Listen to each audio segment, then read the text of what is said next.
Hello, everyone. Hello. I am Trooper SJP, and this is the Academic Foxhole. How are y'all doing? What are you all doing? What is going on? This is gonna go over here. What is happening, everyone? Sal, I see you over there. I see you. Hola, everyone. Hey, Sound, Ice Bunny, and Barontor. Ice Bunny, what sort of crazy level of temperature is it where you're at?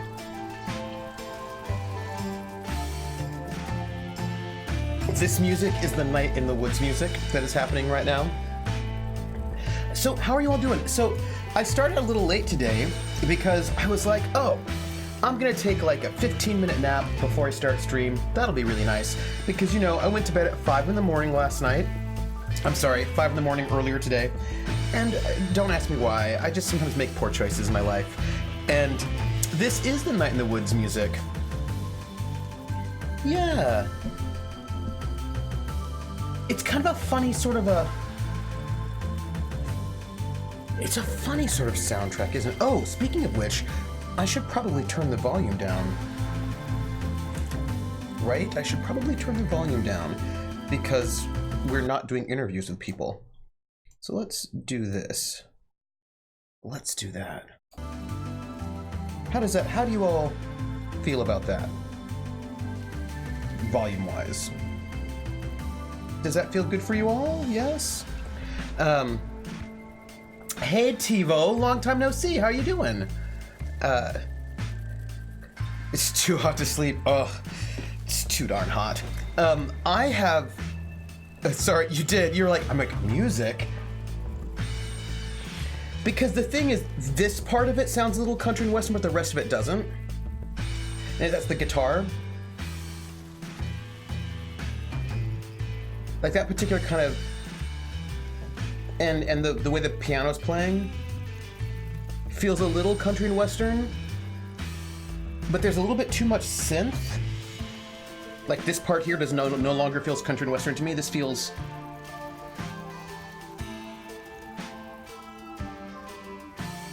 the orchestration changes. So there's like this section that feels a little country and western, then a section that moves out of it.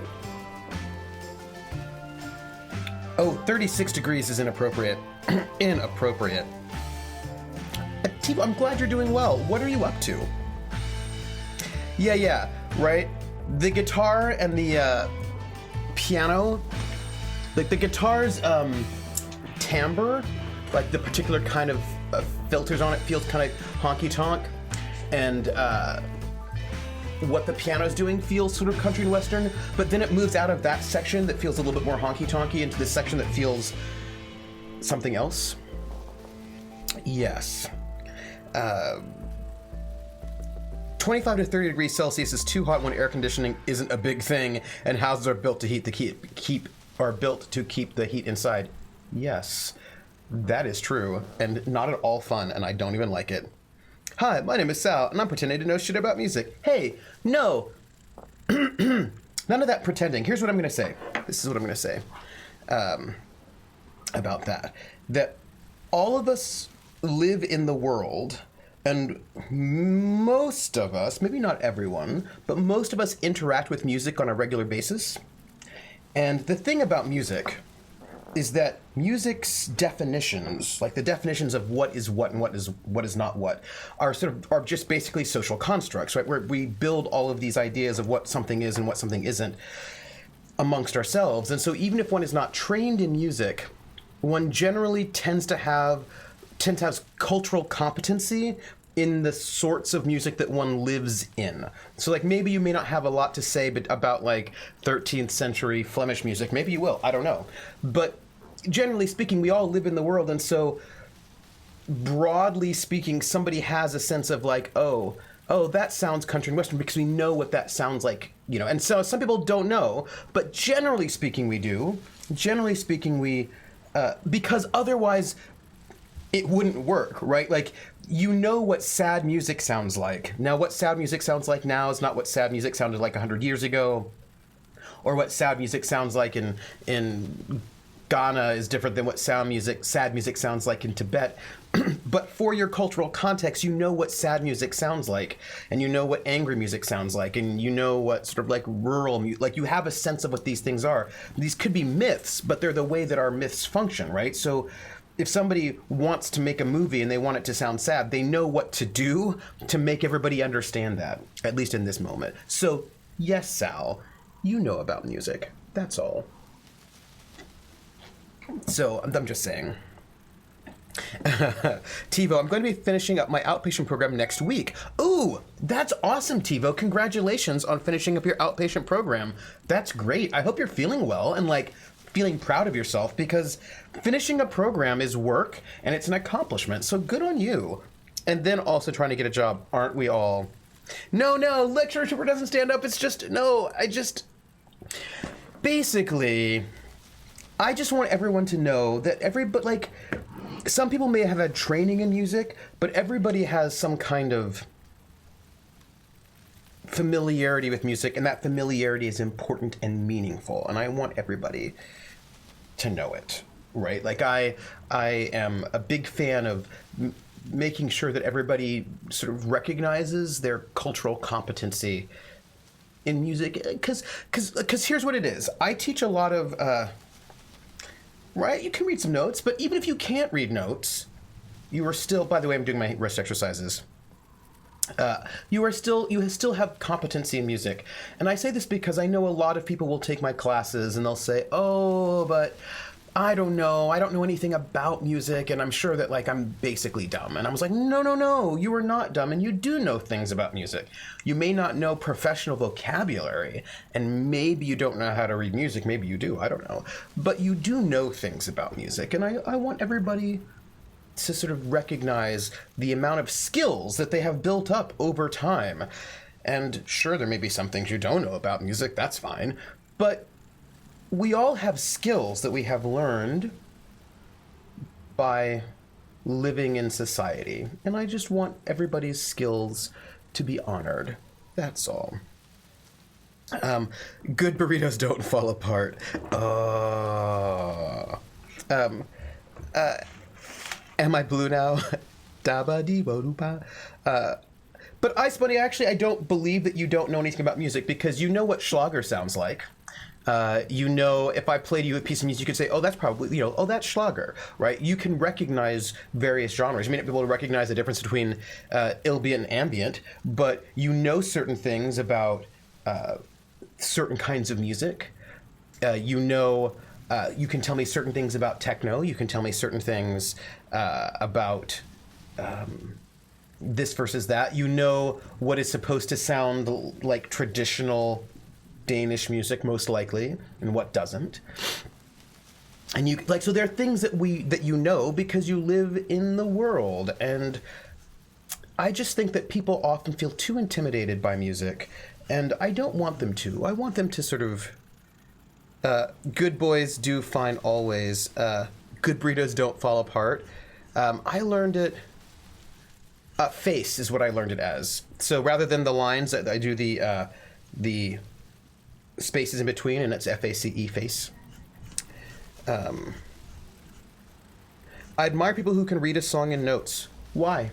I mean, sure, you can, but there are all sorts of different musical notation styles, and that one is just one particular style of notation. That's just a particular sort of Western musical note style, and that is not the only style of reading. First off, lots of people who are brilliant musicians don't know how to read Western style notation. Why, that's just one style. I mean, think about this. If you did not grow up in the West and you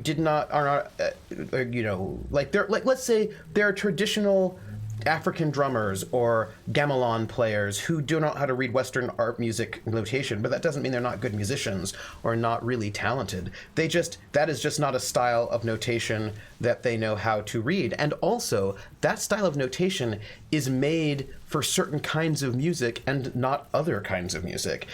There are lots of things that it's not good for at all, and that if you want to, play certain kinds of music, that notation is not going to help you. Face. it would have helped me with children's song. Maybe, or you could have just, some people learn by ear. Krellin says, I used to be able to read sheet music, but the skill has faded since I quit orchestra in middle school. Yeah. And, it's a skill that helps some things and not others. I can't read guitar finger tab notations. And, guitar finger tab notation is a different kind of notation than your standard Western. And, hey, Atomica. And it's also important. As a banjo player, I find... I can read Western notation because I was taught it. I have to be able to. But I find banjo tab notation much easier for me when I'm playing the banjo than Western notation. There is some banjo music written in Western notation, but it doesn't give you all the information that I need as a banjo player because I can play one note on different places and different strings, and to know where on the fretboard I should play it, I want tab notation. And there's drum notation that's in boxes, and there's sort of avant-garde notation that's visual, and some people don't use notation at all. They just do it through their ears, and there are just lots of different... Yeah, and there's nothing wrong with being an ear player. There are people who are having good ear skills is also really impressive. Everybody has different kinds of skills, and all the different kinds of skills are important. That is all I'm saying. And just... Basically, you're not... I'm going to do my last wrist exercise while we're chatting.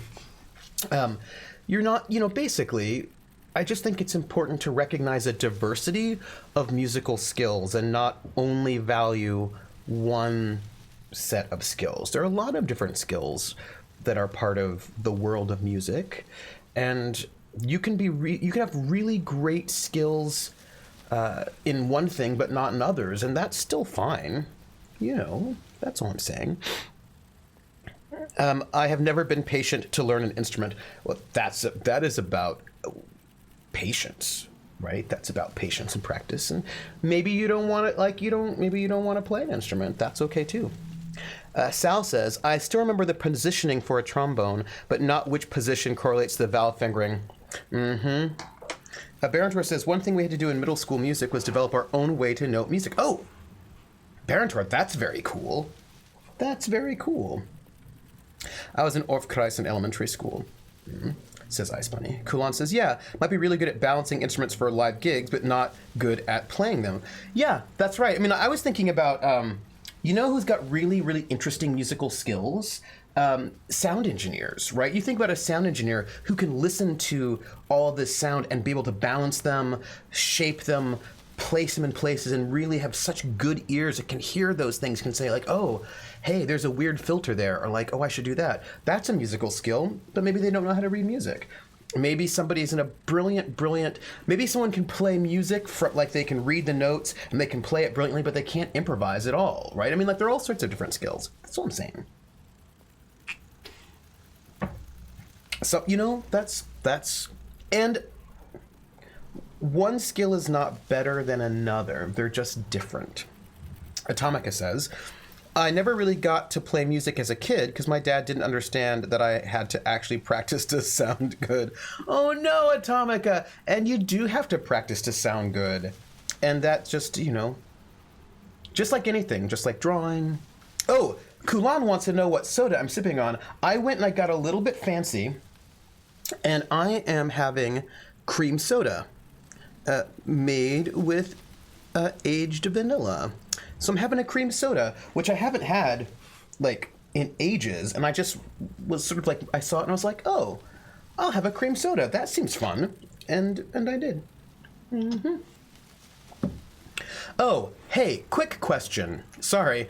For those people who are not in the US, yeah, right. Cream soda is the taste of summer, and I was that's what I was thinking. I was thinking it's summer, it's hot. I should have a cream soda, and it was really good. And I haven't seriously, I haven't had a cream soda in ages because when you go out, normally there's not cream soda wherever you're at. It's this kind of standard sodas, and I just happened to see this cream soda, and I thought, oh, I'm gonna get that. I just thought it would be really fun, right?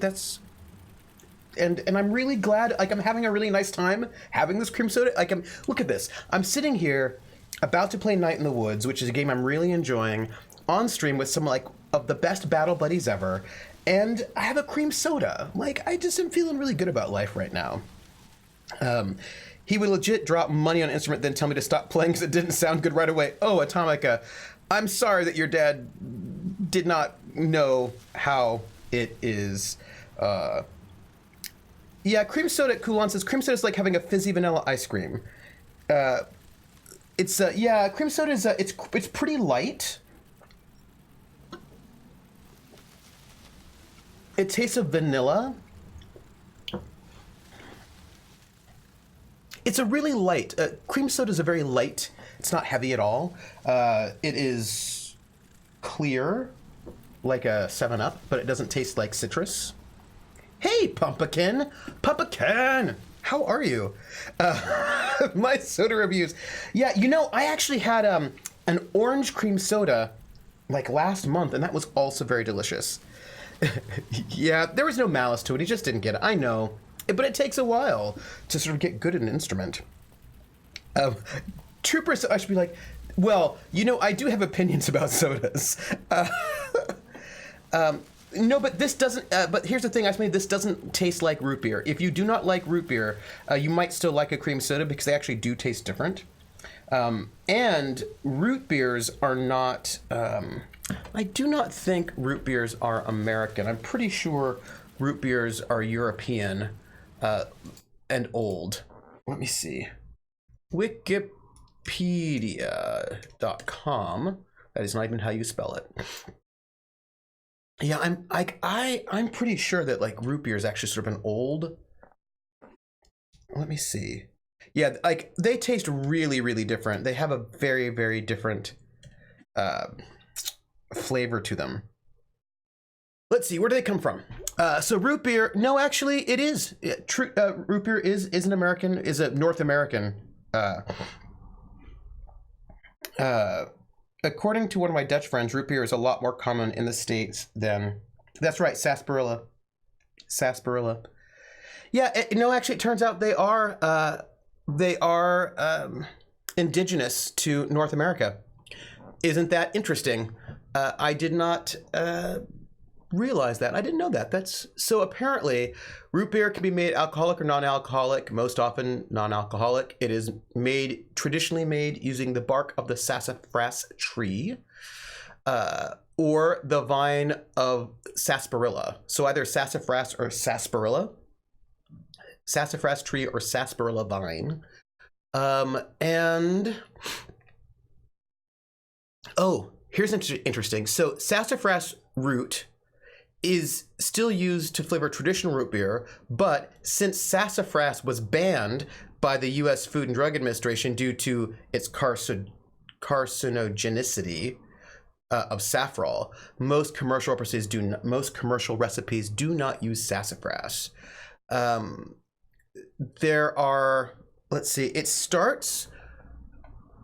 was originally made by indigenous people in the Americas for culinary and medicinal reasons.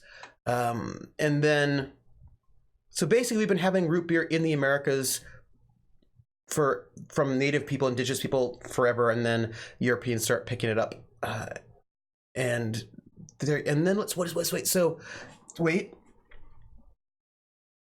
Yeah, soda history can be so interesting, right? No, so here's the thing about, yeah, right, sarsaparilla. So here's the thing, it tasted like dentist. I think Baron is correct. A lot of people don't think that it's too medicinal. It was actually originally used for medicinal purposes. So, you know. Yeah, no, Tivo, you were correct. Root beer was originally, like a lot of things were originally medicines, like also cocaine. It will give you cancer, so it must be good. There was, I should look up the history of Fanta. What I wanted to tell you, though, was Pumpkin. Here's the thing about Wikipedia. It is not an unreliable. Wikipedia is fine for what it is. It is an encyclopedia. It's a tertiary source. So you can look up Wikipedia in the same way that you can look up, the Encyclopedia Britannica or whatnot. They're about the same level of reliability. You look them up for your basics, and then you go to their reference list, and then you go to actually primary and secondary sources from there. But like it's fine for your basic lookup. Krellin, you say that life gives you cancer. I am a Cancer. I was born in July, so I feel like I'm cancerous. Maybe I'm not cancerous. Is not a lot of soda like Coke from the religious people who didn't drink alcohol, and Fanta is German? Yeah, Fanta, the Nazi replacement for Coca-Cola because they couldn't import the syrup. That's right. See, Javai is correct. Wikipedia is good for what it does. People just try and use it for way more. Right. You don't quote in academic works just in the same way you would never quote an Encyclopedia Britannica in an academic work. Like, it's good. It's good what for, you know. Oh, hey, Kulan. High five, fellow Cancer. Happy birthday, Kulan. Happy birthday. Yeah, I think actually, no, I think that soda is, I don't think that soda comes because people were religious. Soda, like, for example, root beer is coming because people thought of it as medicinal. I'm looking for soft drink. Soft drinks, see, let's see. Soft drink is a drink that usually contains carbonated water, though some lemonades are not carbonated, a sweetener and a natural or artificial flavoring, blah, blah, blah, blah. Soft drinks are in contrast with hard drinks, blah, blah, blah, blah, blah. Soft drinks, blah, blah. History. Origins of soft drinks lie in the development of fruit-flavored drinks. In the medieval Middle East, a variety of fruit-flavored soft drinks were widely drunk, such as sharbat, and were often sweetened with ingredients such as sugar, syrup, and honey.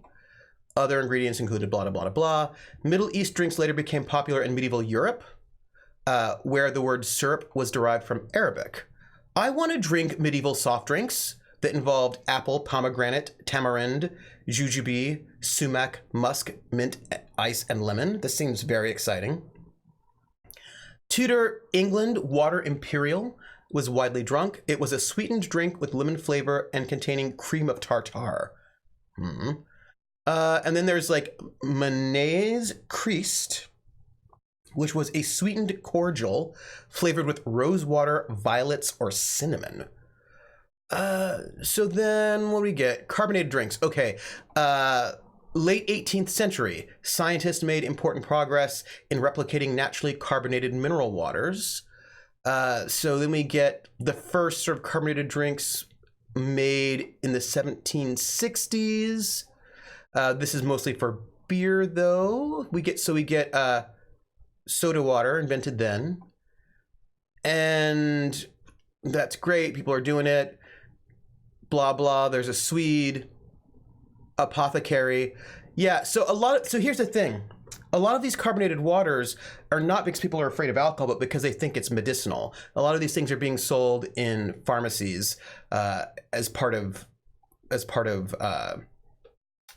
for medicinal purposes. So Schweppes is from the 18th century as well. So then we get all sorts of Schweppes running around. Earliest reference to carbonated ginger beer, 1809. Right, yeah, so basically people are thinking of this as a healthy practice. And then by the 1840s, it starts happening all over the place.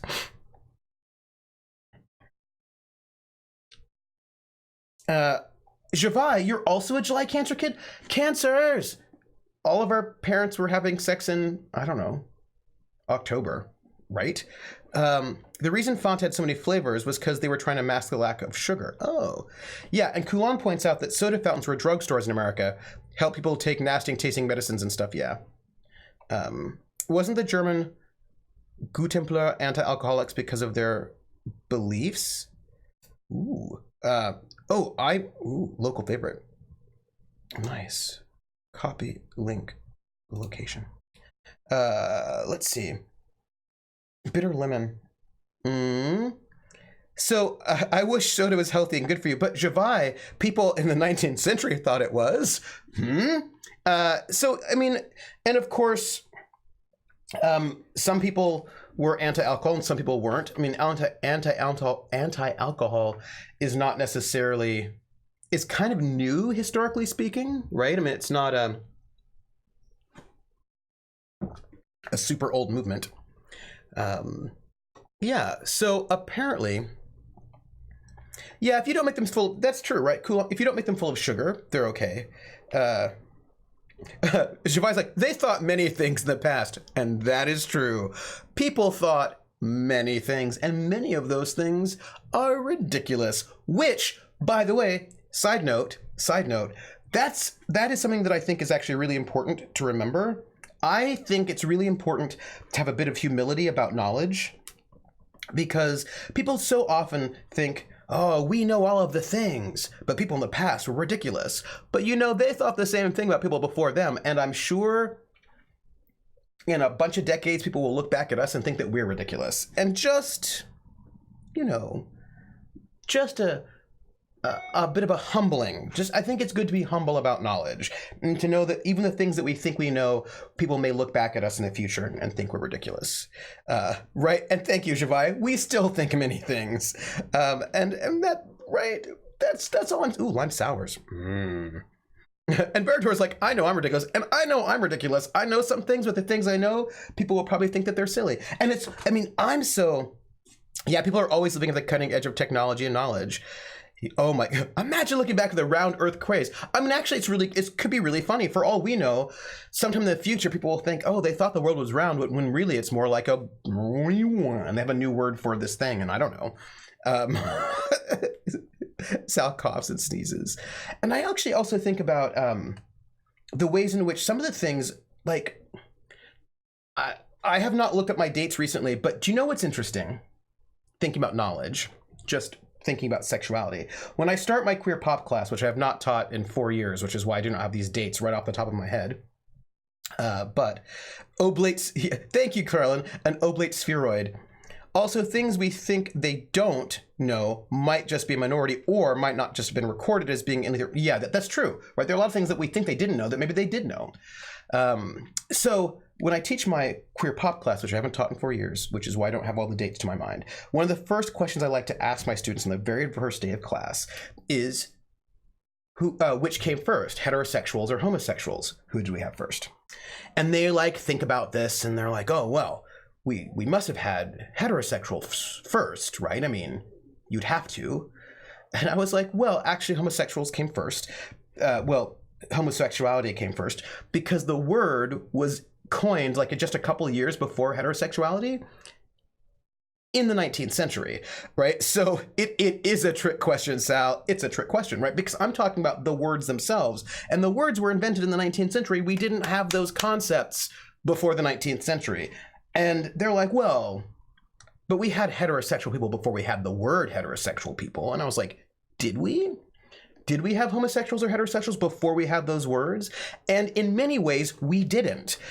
We had people that we would call that, but they would not have understood themselves that way because they didn't understand sexuality as an identity that one could have in the absence of sexual activity, right? Before the 19th century, people thought of sex as activities that people did, but that wasn't an identity in and of itself. So a person did not shape their identity around sexuality in that way. That's not how people thought about, the concept of a sexual identity was not a concept that people had, right? We have that concept now, and now we think this is a thing that is it's a way of thinking about the world that shapes how we move through it. And so it's completely real for us. But it is not how people thought in the 16th century. That's not how, it wouldn't have made sense to them at all, right? And so we have to think about, what are the ways in which we shape our reality even? Shabai says, reading modern sources with limited context might make you think that we think vaccines are bad and the earth was flat. That is true, right? Depending on what you're looking at. Bring back the Greek love from their time in Byzantium, right? I mean, this is the thing that these are very different ways of thinking about the world. A lot of the older gods also weren't built to ignore humanity's flaws. Humanity and flaws. This is also true. Our hungers and habits and loves and hatreds were reflected in the gods, not crushed by them. Totally Atomica, and that's a very different way of conceiving of the divine, right? I think about what is divinity? what it means to have a divine presence is totally different. What does it mean to be a self? There is a theory. I am not endorsing the theory, but I think it's interesting. And it is about, oops. I have more beverages and I knocked them over. So so now I have a beverage because I just felt like it's sort of hot and I'll probably be drinking a lot, but my beverage is knocked over onto my carpet, which needs, hold on. So, here, let me, okay, there. And there. So what I was saying was, Jesus is perfect. Zeus was an adulterer, just saying. Oh yeah. Oh yeah. Sal says, linguistically, the terms for queerness would have to be invented before the terms for non-queerness, because culturally we think of non-queerness just the way things be, and we need to invert to find the other. Oh yeah, totally, right? So of course you're going to get these things first, right? So it's a trick question, but they had to think about it. Right. So here's the thing I thought was really fascinating. Zeus was also extremely unrepentant. And Zeus is not a person you want to, like, you don't want Zeus, you don't want any of the Greek gods to pay attention to you, really, right? Like within sort of like modern deistic pantheons, you want God to look out for you when you try to get God's attention. You're like, hey, God, give me stuff and pray for me, and I'm going to pray and all the business, and like, God, pay attention to me. You do not want the Greek gods to pay attention to you. It never goes well when they do. You just keep your head down and hope they do not pay attention to you, because the minute they pay attention to you, you're going to get pregnant because Zeus is a rain of gold or a large swan, or they're going to turn you into something, or they're going to make you like be in a coma for years. Like, it's never good when the Greek gods pay attention to you. It's always bad. Atomica says, don't feel bad, Trooper. I dropped an entire container of bulgogi on stream once. Atomica, now I want bulgogi. Like, that is what I want now. I just want some bulgogi. Yeah, Greek god treated humans like pawns. They didn't necessarily even like them.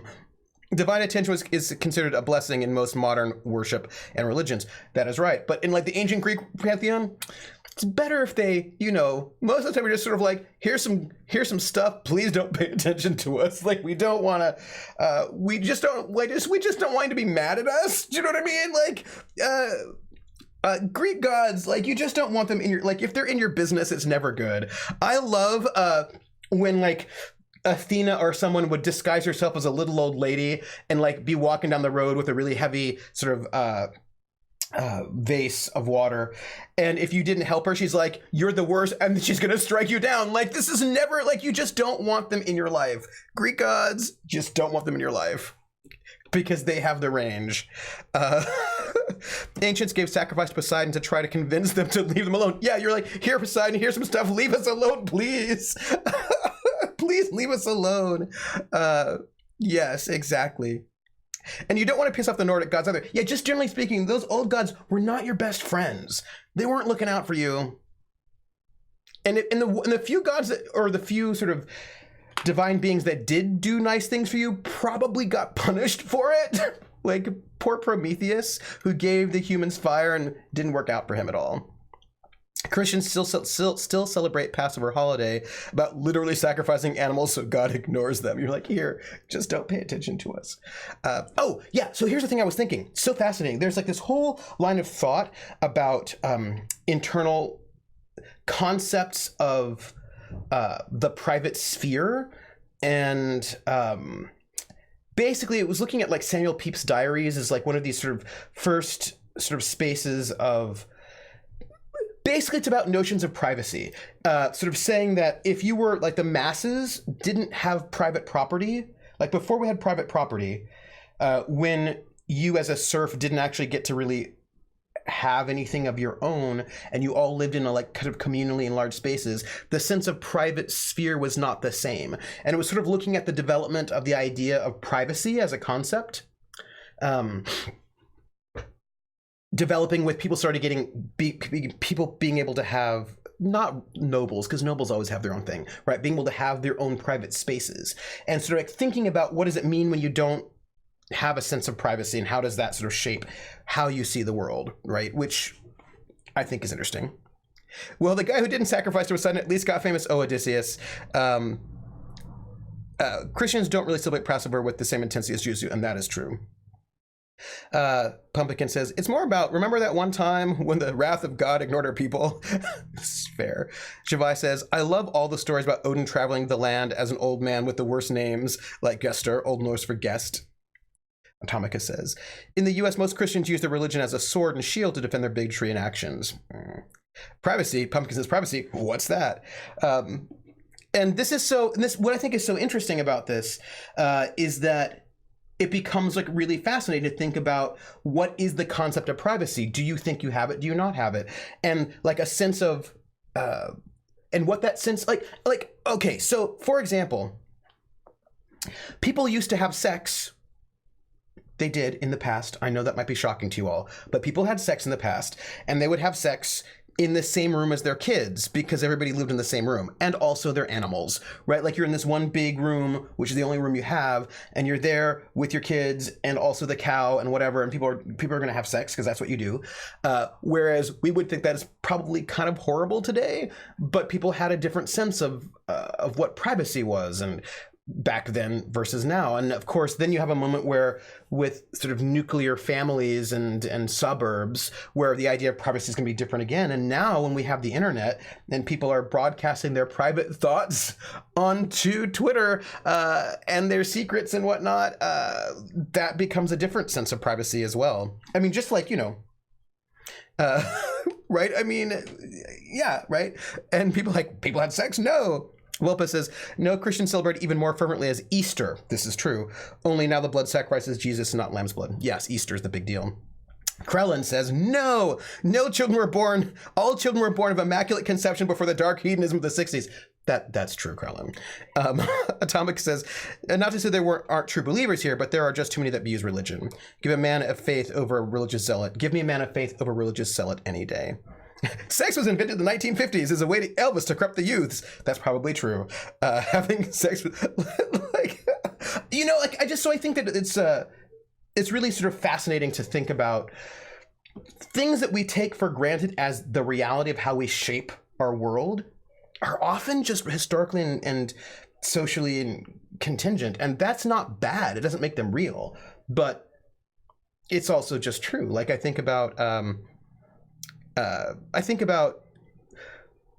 ages, right? Like, in the United States, there are still states where you can get married at 12 with your parents' permission. Not many, also a judge's permission. Not a bunch because we've changed age of consent laws, marriage age laws.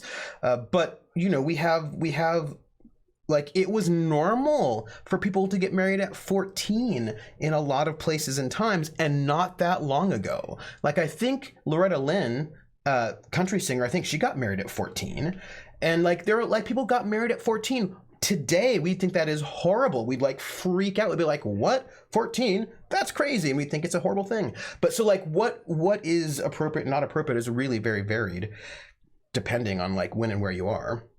Carlin says that he thinks that his app state is one of those, and I think Massachusetts might be as well. I think so. Now, do people get married at 12 in Massachusetts? Probably not, but I just think those laws are still on the books. Atomica, oh my God, the old face app violated my privacy. Did you even read the terms and conditions? Oh my God, that old face app violated my privacy. Sal's like, wait, you don't have sex with your dog in the room? Pumpkin says, that's why all the myths have Zeus and animals breeding. Zeus was doing his thing, the animals saw and was like, what, you want in on this? Zeus didn't care. Coulon says, like how it was a thing for French aristocrats to gather around the marital bed and watch the act in Versailles. Yeah, right? People had different senses of what boundaries were. What? But no alcohol before 21? Right, I'm just saying that things are... Tomic's like, fuck no, a cold snout of the tailpipe when you aren't paying attention sucks. Oh, New Hampshire is the... See, I'm just saying that sometimes like random New England states have got like crazy young marriage laws is all that I'm saying. Zeus was truly pansexual. He thought that Pan was pretty awesome. Oh, you know what's really interesting though? There was a documentary series. I think it was 6 parts, but I didn't get to see all 6 parts. And I want to, and it was years ago. And I want to see if I can find it again because it was really interesting. And it was called something like maybe Civilization: The History of Pornography, I think. And I saw it on like Arte, which before when Arte was still sort of playing documentaries and whatnot. In Mass, you need to court order to get married under 18, but you can probably get it, right? And as Michael points out, to be fair to the aristocrats, there is some concern about bastards taking the throne, yes. But so this documentary series, which was on the history of pornography, was I think in 5 or 6 parts.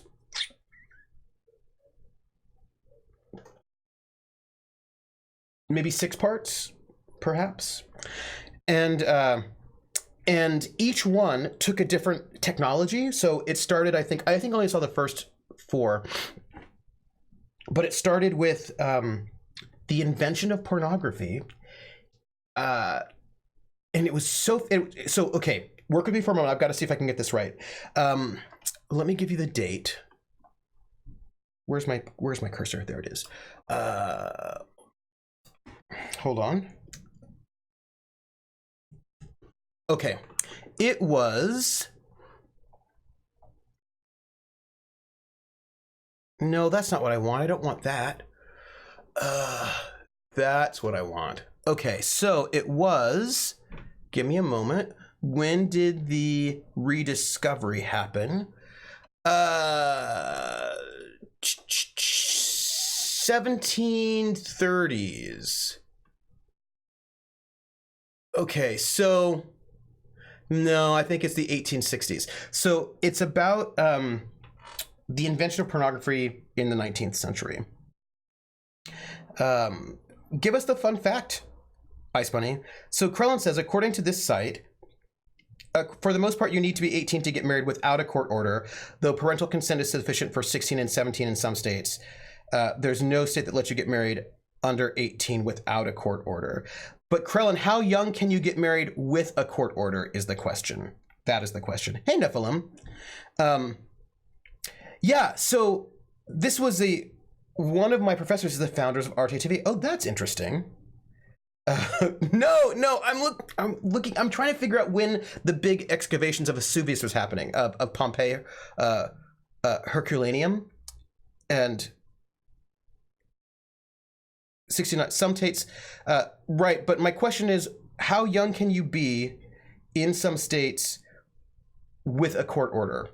So if you have the court order, how young can you? Because I feel like there were states where you can get married under 16. Although maybe they've changed them all recently. Like I feel like New Hampshire's pretty young, right?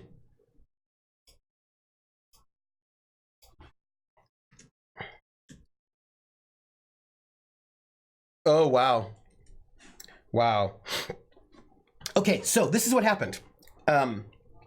They start excavating Pompeii, and when they start excavating Pompeii, they're like, oh my gosh, there are penises everywhere in Pompeii. There's like all sorts of sexually explicit things happening in Herculaneum. And it's about sort of the invention of the idea of pornography. And it starts with statuary, right? With sort of Pompeian statuary. What ends up happening is that the people who are excavating it sort of take all of that stuff, that's sort of the naked time stuff, and put it in a secret museum that only men who were upper class could get access to, because they had this fear that like the British had this whole thing going on where they thought that the Roman Empire was so great, but it fell because of too much sexuality, that specifically working class people and women got access to sexuality. And then that caused them, and they couldn't handle it, and that caused the decline of the Roman Empire. Don't tell me why that's what they thought. They thought that really only sort of upper class men would be able to handle these images, so they put all these images behind secret spaces. Then it was, and like this history of pornography is about the ways in which, like in ancient Rome, those actually were not pornographic images. They were sexual, but sometimes they were just funny, or they just were there. It wasn't thought of as pornographic. It just was thought of as part of life. And so it talks about the ways in which sexual images are taken from being just part of life to being pornographic, and how that's often tied up with class, right? So that it's fine when upper classes have access to sexually explicit things, but when the masses get access to sexually explicit things, people get really nervous about it. And so then it talks about how like there were all these really sexually explicit paintings, but that was fine when they were in nobles' houses. Or in books, there were all these sexually explicit books that happened, but it was fine before we had the printing press. But once we had the printing press, then it wasn't fine. So it's all about this particular sort of documentary series talks about the ways in which technology. Come on to my house, come on. Come on to my house, I'm gonna give you candy. Come on to my house, I'm gonna give you everything. Right, so it's about what our thoughts about sexual explicitness is and how this interacts with class and technology, and right, so, I mean, this is... Krellin says, the Roman Empire fell because the Senate stopped paying the century. Well, that'll do it. How do they think they got made? It's fine when the upper classes have access to all sorts of things, and that is true. Hey, also, Esteni, welcome in. We're talking about the history of pornography. Somehow. Sex is for nobles. Peasants are for working. But how do we get more peasants? Silence! I'm offering strangers candy, and we're talking about pornography. No, we're talking about the history of pornography and technology, and the ways in which things that we think of as being real and natural and unchanging are actually not, right? So what is thought of as profane and dirty is not the same then as it is now. How old a person should be when they get married is not the same as it is now. How old a person is when they're an adult is not the same as it is now. In different parts of the world still even today. What privacy means, what sexual identity means, what gender identity means, what races are. I mean, Irish people were thought to be African for a while because some people were super racist and gross. And Metallica points out we got here from soda, and that is a very good point. Yeah, no, right, isn't that interesting, Krellin? That like if you were not a noble, you didn't get married until much later because you had to have enough, right? You had to be able to sort of like finish your apprenticeship and be able to sort of support people. If you were a noble, you know, also you're probably going to hear lots of students outside my door, right? Because if you were a noble, then they would marry off sometimes really young because it wasn't about, you know, it was about politics, right? Yeah, we started with this cream soda and then we end up with thinking about the various notion of senses of self and who we are as beings, right? Isn't that interesting? Anyway, so there's something else. Young marriages were because of politics and treaties, not sex control. That is correct. That is absolutely correct. And actually, I mean, it's also interesting because the idea of marriage as an institution also is not like what marriage was is not the same. What we think of marriage is for, what the purpose of it is really not the same over the centuries at all. For many people, like marriages had nothing to do with love, but about property rights. Muhammad married Aisha for political reasons, not because he was some sicko that wanted to bang a pubescent girl. No, but because that's how the system works, right? And I think that we just have really different ideas, and we tend to naturalize those ideas and think that they are true and always true when they're often true now for us, which all evidence points to the fact that he immensely respected Aisha. Thank you, Krellin. Ice Bunny says, hall party, now you have to play a classic music on full blast so they can enjoy their hangover. I'm not going to use classical music to attack people because I feel like that's just goes against all the things that I believe as a music scholar. I just can't do it. They're just going to do their thing. You know what I mean? My middle school kids are going to do their thing in the hallway, whatever. You'll just have to deal with them doing things in the hallway. Yeah, so I just think it's really fascinating to ponder the ways in which our very sense of reality, the things that we think of as being just, well, this is how it is, just changes, you know, just changes over time. That's all. And the things that we like, just the like the yeah, right, like the very notion, like they're like that in the 19th century of video games, Deutsche Schlager would be to me. I actually really enjoy Deutsche Schlager, so like I would just do it because I enjoy it. I love Schlager from the 20s and 30s. German Schlager from the 20s and 30s I think is delish. Yeah, right. So like there was a time when people thought that Irish people were black, right? What our notion of race was different than it is now. And you know, I mean, people thought all sorts of things, but that was also the reality for people, right? And what races or what classes, or I mean, all of these things that we structure our life around certain experiences and identities, but those things are social constructs, which doesn't mean they're not real. I mean, like a brick wall is a social construct. We constructed it, it's a construct, and if I ran my head into it, it would certainly hurt. Money is a social construct, and that has a lot of power. So it's not like these things don't have power and they don't have meaning. It's just that they're not necessarily eternal, fixed, and unchanging is all I'm saying. That's all I'm saying. Going back to bashing Christianity, I grew up Roman Catholic. It's required, says Atomica. Priests were banned from marriage due to property rights, so all their stuff would go to the church. You know, Krellin, in a certain time in place, you might well be, actually. Heino from the 70s is even without a hangover. Ouch. Hello, Sea Spider. So I mean, this the thing, Krellin. I've got a really great. Great, by great I mean gross, drawing from a scientific pop journal from the mid 19th century that shows a picture of the white person, all in profile, right? So it's like there's the white person on the far left, and then on the far right there's like the black person, and in the middle there's an Irish person. And like there are all these like arrows pointing out how you can tell if the Irish person is actually black, because of like, look at the Irish person's nose and look at their forehead, and you can tell by their hair, and like there are all these things to prove that somehow Irish people really came from Africa and they're really black somehow, and that's why it's okay to discriminate against them. And I was like, oh wow, hey, 19th century. You know, people are what they are. Esteni is catching up on all the play-by-post RP talk on Discord that you missed in the stream. There was a lot of it. It was super interesting.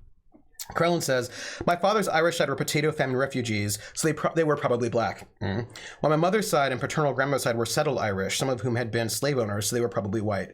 Yeah, right. So like, and this is the thing, like we can talk about how like, well, these Irish people might have been black, but these Irish people might have been white, and you're like, wow, these concepts are very strange, right? Definitely. Ice Bunny says, and that is rooted in my family because Heino makes some mega nice Nussecken. Oh yeah, and Atomica's like all like this measuring your skull. Yeah, awful. Thank you, Cyclonus. Awful, right? I mean, like we just and we do these things under being like scientific. So I'm just noting, right, that our constructions are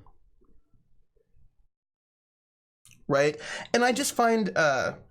Oh yeah, I know the new second cake, and I think for me, what is powerful about knowing this, right, is not to say that nothing exists, because functionally things do exist, right? Like I can say that money is a social construct, but it doesn't mean I don't have to pay my rent. But I feel like it's important because it allows us to give ourselves some distance to the world that we live in a little bit, so that maybe we can not be chained down by all the things. Like I know that I operate in the world in these particular ways, but I also know that it may not always be that way, and it wasn't always that way, and it, like, for me, it gives me a little bit of freedom. Nephilim says, I just read Saini's book on scientific racism, Superior. Oh, let me write that down, because I am writing, where am I going to write this down? I'm writing a bit right now about scientific racism, which I find so interesting. So let me write this down, because this is Superior. Yeah, because right now I'm looking at the Enlightenment, Superior Scientific Racism, Saini. Thanks, Nephilim. I'm excited for the recommendation. it's a useful construct. You ever figure out how much of a cow a door is worth? Yeah, right. So like people construct things because they're useful, but just because they're here now doesn't mean that they are eternal, right? And I think that's the. Oh, thank you, Nephilim. I'm really excited to read it because I'm very excited by that. Where are we? I'm like mostly Irish, but apparently biracial. High yellow is a term that is used in the Black community to mean someone who is very, very light skinned. Like a very, very light skinned Black person is high yellow. So it's Black slang. So if you have you can have a very, very dark skinned person. If a Black person is very, very light skinned, they're called high yellow or also sometimes red bone. So that is some African American slang for you if you want to know it. And so because presumably you, Krellin, are very light skinned, he's saying that you are high yellow. There you go. That is, there, because colorism is a thing in the Black community, and also complicated because there was a time in the U.S. when people who were mixed race were a different racial category. No, don't call yourself that. There was a time when if you were, we didn't have just black and white as categories, right? If we go back before Plessy versus Ferguson, yeah, it was originally a white term to denote someone white enough to hold a social status. So if you think about before Plessy versus Ferguson, which instituted the one drop rule, people who were mulatto or quadroons or octoroons, Creoles, had different legal and racial statuses than people who were Black. If you were 1/4 Black, you were a quadroon, and that was different, depending on under which colonial system you're working. But Plessy versus Ferguson says if you have any Black blood, then you are all Black, and you cannot be in the white, train car. Separate but equal, blah, blah, blah, segregation. But Plessy versus Ferguson was not actually just about segregation. It was actually also about sort of making, sort of defining Blackness in an interesting way. Oh, wait, you also had grayscale. Oh, wait, that's something else. Grayscale, yeah, that's right. Grayscale is something else. Plessy, worst SCOTUS. I feel like there are a lot of really bad SCOTUS decisions. I just feel like they've made some bad ones. So here's what's up, yo. I would just talk to you about racial constructions and fictions for a million years because I find that exceedingly fascinating. But we're gonna play some Night in the Woods. I want to find out. Oh, I just did a thing. It's fine. I want to play some Night in the Woods. We're gonna hang out with B. I want to find out what's going to happen. So this place killed the food donkey. I assume we are in... So we have just decided to hang out with B. And we are going to, I suppose, basically Walmart. Says Atomica, 1,000 to 2,000 years from now, when humanity is completely blended, I guarantee we'll still find new shit to be all racist about. Okay, I know I just told you that I was going to play the game now, and I totally am. But I just wanted to say one thing first and also readjust my screens. And also just note that there are people who are screaming in the background, and that's also just a thing. Right here, let me... okay, good. You can see me. That's fine. I don't even know what's happening over here right now. Why is this happening? Did you hear all the people screaming?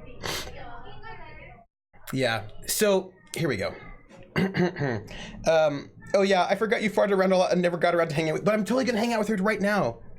I should look into the game Kathy Rain. Kathy Rain. Do you mean Heavy Rain? Or do you mean Kathy Rain? If you mean Heavy Rain, then I have that and I do plan on playing it. But I don't know Kathy Rain. Tomica, woo! Woo! Yeah.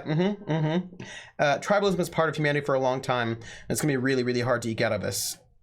Kathy Rain. I don't know Kathy Rain. Let me write it down. Oh, Kathy Rain. Okay. If there are content warnings for it, that you would recommend, you should send them to me. You should send them to me so that I can... It's an 8-bit game. Huh. I'm going to write down game so I know that's the game we're talking about. Hey, Neo, we're just about to play Night in the Woods. Walking is really slow. Yeah. Thank you, Asane. Please DM me content warnings.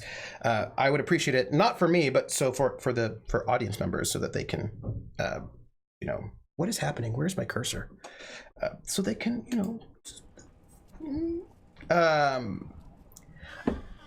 I popped out of the game because I wanted to tell you all something, and then I totally forgot what I was going to tell you. Yeah, well, I stayed up till 4 to finish it. 16-bit game. Oh. I do like a nice point-and-click adventure. So I was going to say something, but I forgot what it was. So we are hanging out with B right now, and we are going to the food store. You're a journalism student investigating a death. Oh, it was prompted by racism will always be with us, Trooper. Yes, that's right. Right, that's what I wanted to say. There's a book by Ursula K. Le Guin, which I love. It's one of my favorites, and it's called The Lathe of Heaven. When people talk about Ursula K. Le Guin, they always talk the Earthsea trilogy and The Left Hand of Darkness. But I want to recommend The Lathe of Heaven, which I think is brilliant. It's not super long, it's just one book. And this is like that, yes, see, Krellin Atomica, I'm on it now. And in this book, it's about a man, George Orr, who the beginning of the book starts where he's arrested for abusing dream-suppressing drugs. And instead of putting him in prison, they send him to see a psychiatrist, but he's not allowed to leave the psychiatrist's care until the psychiatrist says that he's okay. And the psychiatrist asks him, why are you taking these dream-suppressing drugs? And George Orr explains, this is the setup for the book, so I'm not giving you spoilers, explains that he's taking the dream-suppressing drugs because his dreams change reality. When he dreams something, it becomes real. And the psychiatrist is like, interesting that you think that. And George Orr's like, yeah, no one will believe me because I'm the only one who can remember the changes before, like, when I dream it becomes real, then it was always real. But because I dreamed it, I remember the changes, but, like, nobody else does. And the psychiatrist's like, well, tell me, like, the first time you remember this happening, goes the story, blah, blah, blah, blah, blah. Anyway, the psychiatrist decides to induce a dream in George Orr through hypnosis to prove to George Orr that what he says is not true. And, it was like I want you to dream of like a field and a horse running through a field, something very sort of benign. And when George Orr wakes up, the psychiatrist is like, see, nothing has changed. Everything is like, right? Everything is fine. But the psychiatrist had a painting behind him of like, maybe it was like an ocean. I don't remember what the painting was. But anyway, the painting has changed to like the painting of a horse in a field. And George is like, that painting has changed. And the psychiatrist is like, what do you mean? It was always a horse in a field. And George is like, right. But here's the thing. I'm going to play, what? Squirrel. But here's the thing. The psychiatrist did know that his dream changed the world because he was sort of there at the instigation of this dream. So the main sort of conflict of this book is that the psychiatrist decides to use George Orr to make the world a better place, to sort of induce dreams in him to make the world better, including like getting rid of all racism and world peace and blah, blah, blah, blah, blah, blah. And you should go and find out how that works out. I recommend reading the book to figure out how that all works out. For George Orr and the psychiatrist, spoiler, it doesn't work out well. And yeah, Esteni's like, oh, this is gonna backfire. Oh yes, Esteni. It does backfire because first off, you can't actually control dreams. Like you can sort of instigate things, but you can't control them. And what that actually means, to have no racism, what does that mean? Or to have world peace, what does, right? And so, yeah, don't do it. So I would say I recommend to everyone to read the book. It's not super long. It's really interesting. And what it looks like when there is no racism is a very interesting, is interesting. So to sort of go back to this thing that that Krellin said that if we have no race, we would find some kind of means to do something. Just check out the book. I recommend it. I recommend it. It is well done. When we try to remove vices from the world, particularly by force, then we just worsen the situation, usually, says Pumpkin. Yeah. Oh, hey, Falcon, we're just about to play right now. So, we're going to do it. We are now hanging out with B. We've just arrived at basically Walmart, or Falcon Food, or Donut Falcon, whatever they're calling it. And we're going to hang out. We're going to hang out with her.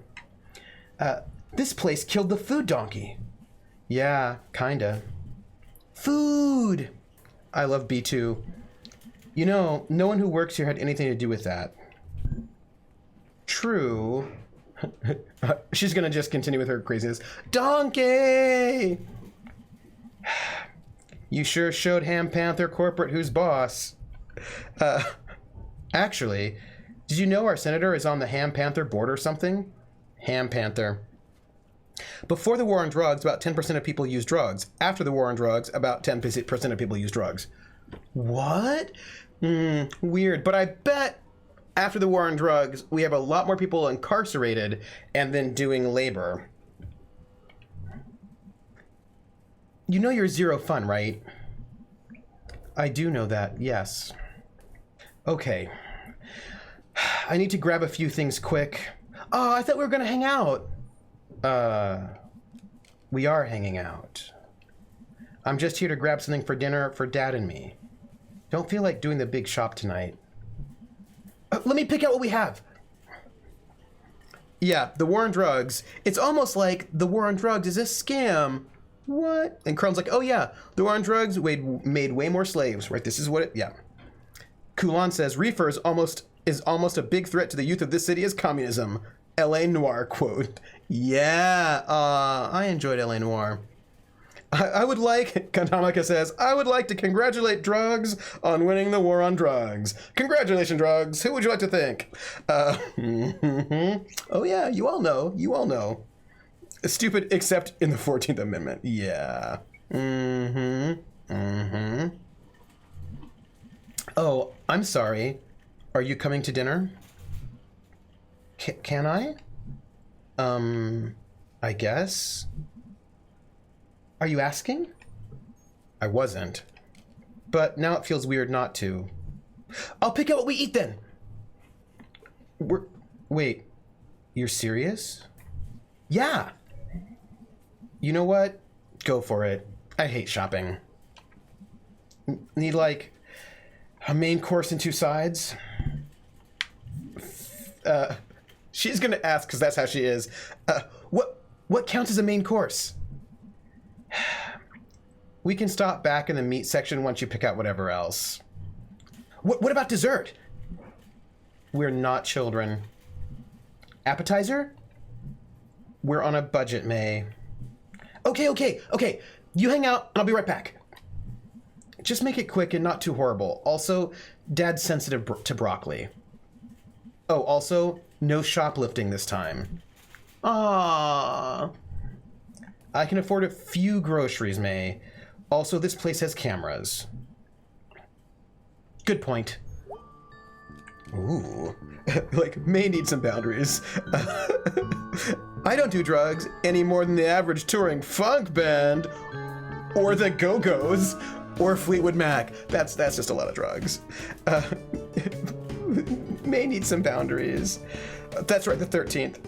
Dessert is for more than just children. I agree, TiVo. I want all the dessert. We need a canned good or something. Okay, we're gonna find some canned goods. Oh, canned goods.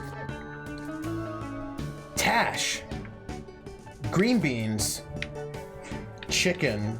I feel like we should either get succotash, green beans. Like, let's get succotash. Succotash sounds exciting. Can May jump on B's head? Well, that's a good question. Maybe. Also, succotash. Well, let's see what we have. These are our choices. Greeny beanies. No. What is this? Cream of chicken soup. No. We're gonna get succotash. Succotash, succotash. Tash. We're getting tash. Delish.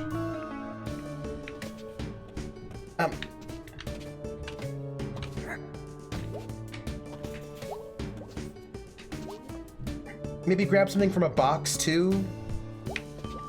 We're gonna get, I learned how to do a super jump. Mac and cheese, tasty taters, mashy smooth, nice rice. Suffer and succotash. Yeah, May just invites her something there. Good old mac and cheese. We're gonna see what our choices are first. Yes for the, oh, I just said yes, sorry. I just said yes to mac and cheese. Well, I don't know what the rest of our choices were, but we're having mac and cheese is what we're having.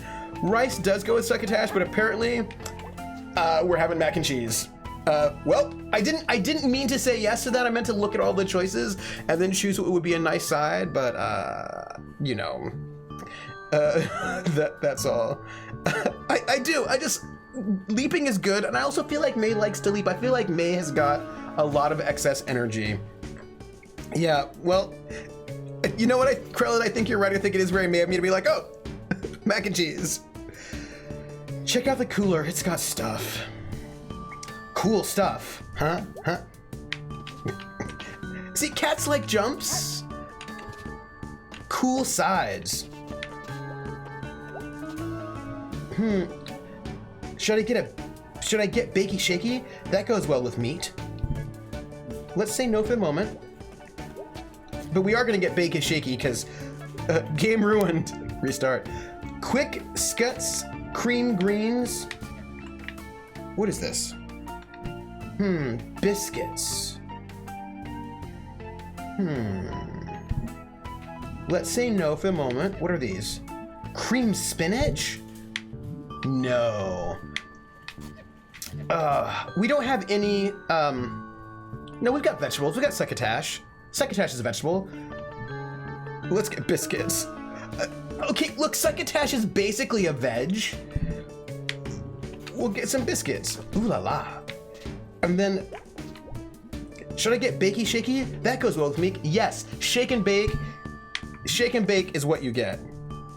It's succotash, and succotash is corn and peas? No, lima beans and corn, right? Yeah?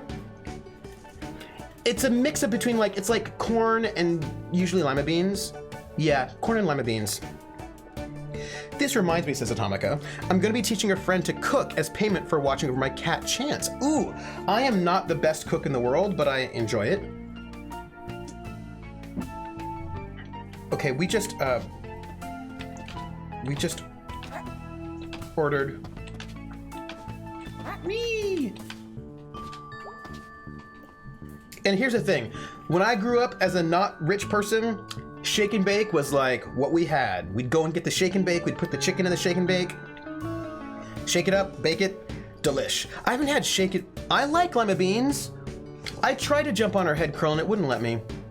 Also, I like lima beans. I know that everyone thinks I'm a super picky eater because I'm a super taster and that I don't like anything, but I like lima beans. I enjoy them. Like, I don't eat them all the time, to be honest. It's not like I just have lima beans all the time, but I actually enjoy lima beans. Ooh, chicken curry. Ooh. Kulan can cook also. Like, my cooking is like, I'm not like I can follow instructions, right? So this is my thought about cooking, and I don't know how you all feel about this. I should get a crock pot. Yeah, right. So I'm like with Javai. Like, I'm not a master chef, but I can follow instructions. I can follow recipes, and if there's a recipe and I can follow it, and then I can make the thing. Meat is the best food along with onions and bell peppers. It's shake and bake, and I helped. Shake and bake. So here's the thing about cooking. I don't feel like a good cook even though I can make things, right? Like, I'll pull out that joy of cooking and I'll follow the instructions and I'll make a beautiful pot roast or whatever it is I'm supposed to make, and I'll make all of the things and I will do them competently and they'll be good. But for me, yeah, I think I'm with Vulpes. I think that bell peppers are evil. I am not a fan of them. But the thing for me, the reason why I don't feel like I'm a cook is because when I think about people who I think of as cooks, they can improvise. Do you know what I mean? Like, when I think of people who are like cooks, they're those people who are like, you know what this needs? It needs coriander. And I was like, I don't know. And they'll just like put some coriander in a thing and it'll be good. But I don't know when you'd put coriander in something and when you'd put basil in something. Do you know what I mean? Like I don't have the kind of deep knowledge that allows me to improvise things. Like if I have no recipe book at all,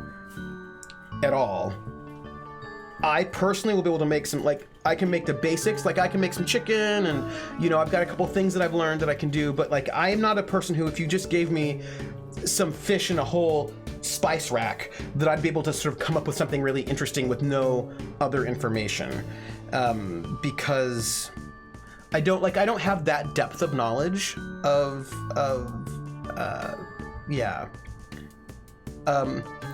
I couldn't really cook, I couldn't really cook my previous habitat due to the roommate getting mad if more than one pan was used in cooking. Like, he didn't understand why you couldn't cook meat, veg, and rice in the same pan. Your roommate needed some work, Atomica. Cakes, cheesecakes, roast pizzas, stir-fry curry. I can make anything up I try. That is really awesome, Kulon. Like, I wish... And Levi says it takes a ton of practice, and that's what it is. Like, I just am not practiced, right? And as he says, and tasting, and trying to identify flavors that go together. Yeah, and I think this is the thing. I don't have that practice and depth of knowledge. I don't know if any of you, I'm sure you all have. Your roommate was a tool, yes. I don't know if you, I'm sure you have because it's the 21st century, but have you seen any of those, as a Marylander, they're going to lynch me, but no, Levi, Old Bay is not for everything. Also experimentation, but sometimes you experiment and then it's bad. Why not? You should be. Yeah, I do eat every day, but I don't always cook new things, right? Like I often will, like when I'm cooking for myself, what I'll do is I'll be like, okay, let me go and get my George Foreman grill and make 4 chicken breasts, put them in Tupperware. I will cook rice for 4 servings, put that in Tupperware. I will get some broccoli for 4 servings, put that in Tupperware. And now it is time for me to eat broccoli, rice, chicken, together, go. And then I don't have to, this way, like during the school year, I don't have to cook. Because if I don't pre-make my food like that, I don't eat regularly enough. Like I don't eat regularly or well. So I just tend to like make 4 or 5 servings all at one go and then just eat the same thing for 4 days in a row and then do it again. Yeah. Oh, I wish I could afford ingredients, says Krellin, but ingredients are expensive and you have to keep rebuying them. Yeah. So if you try to improvise something new with every meal, you end up eating a lot of bad food for a while.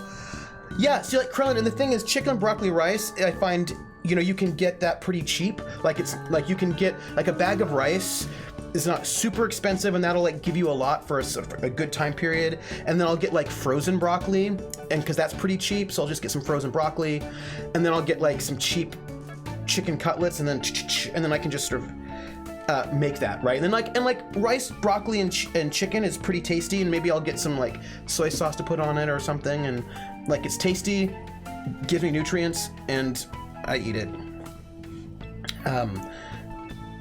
Old Bay on salmon or light fish? No, says Volpez. And Barrington's like, yeah, rice is pretty cheap if you get it in bulk and it doesn't go bad. Ascending says, I mean, I do really basic stuff. I don't really do interesting things. Like if you give me fish, I'm just gonna put salt, pepper, and garlic on it. Maybe I'll breadcrumb it if I'm feeling fancy. And Barrington says, rice keeps really well. You just need an airtight container. Oh, rice for breakfast is a good thing. Ooh. I spent 6 months living on those cheap 25-cent ramen packets. I'd rather die than do that again. Jer says, as a super taster, I cut onto spices really quickly. You just have to figure out a spice's flavor and if it counteracts it. See, that's the thing you have to experiment on. Stir fry can be quite cheap and easy too. Yeah, I have a wok, but I don't yet live in a place where... I live in a dorm with really, really sensitive fire smoke detectors, and that they will just like detect everything, so I have to be careful about that. Bad B. See how B is? B is so bad.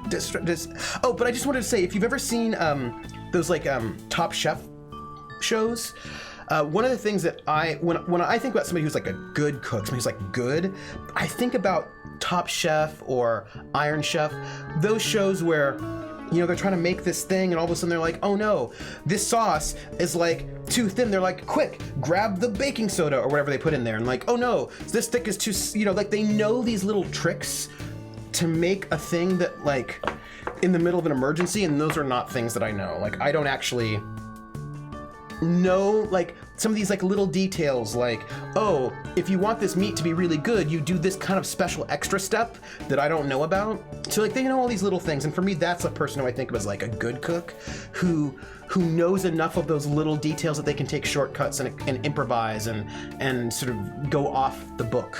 Whereas I am not really going off the book. That is not a thing that I'm doing. Atomica says, OMG, I lived in an apartment that was so sensitive that just heating a pan could set. Yeah. The place that I was at before, I don't know how sensitive this place is, but the place I was at before was so sensitive that steam, not smoke, steam could set off that fire alarm, and that is irritating. That is irritating. There's a difference between a cook and a chef, though. I suppose that's true. Before I took the batteries out, the fire alarm in my old apartment would go off when I read. Yeah, see what I'm saying? You can be a good cook. But I just wanted to say, Jer, you should add that quote. Jer, add that quote. Like, you can be a good cook without being an expert. Yes. Yes. But I think that, like, even like my dad was able to improvise. Do you know what I mean? Like, he wasn't a chef or anything, but he was a good cook, and he could improvise in ways that I just cannot at all. Red meat. Don't start cooking it while it's still cold out of the fridge. Oh, that's good to know. Like that is a thing I didn't know. Yeah. Mochi's mom said I should go on Bake Off when she saw a cheesecake I made. That would be cool, right? Cornstarch and water to thicken a sauce. In my opinion, fire alarms are dumb. Yeah, but I think you might want it when if a fire catches hold when you're asleep, so you don't die in a fire. Yes, like when you need, if you cook enough, you learn things. I've learned a lot since staying at home with the kids. That's the thing, Baron Tor. Like I think, oh, you're right, I should go to the deli. Oh, hey, Weird Vectors. My junior year of college, I lived with one vegetarian and one girl who was kosher, both incredible cooks, bakers. Yeah. Why is there a fire when I'm asleep? You know, like people, arson,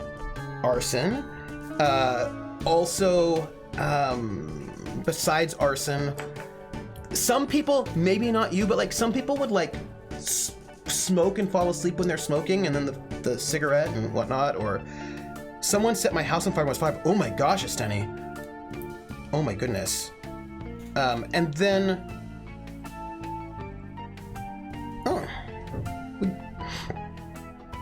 it is ad quote, not quote ad, it's ad quote.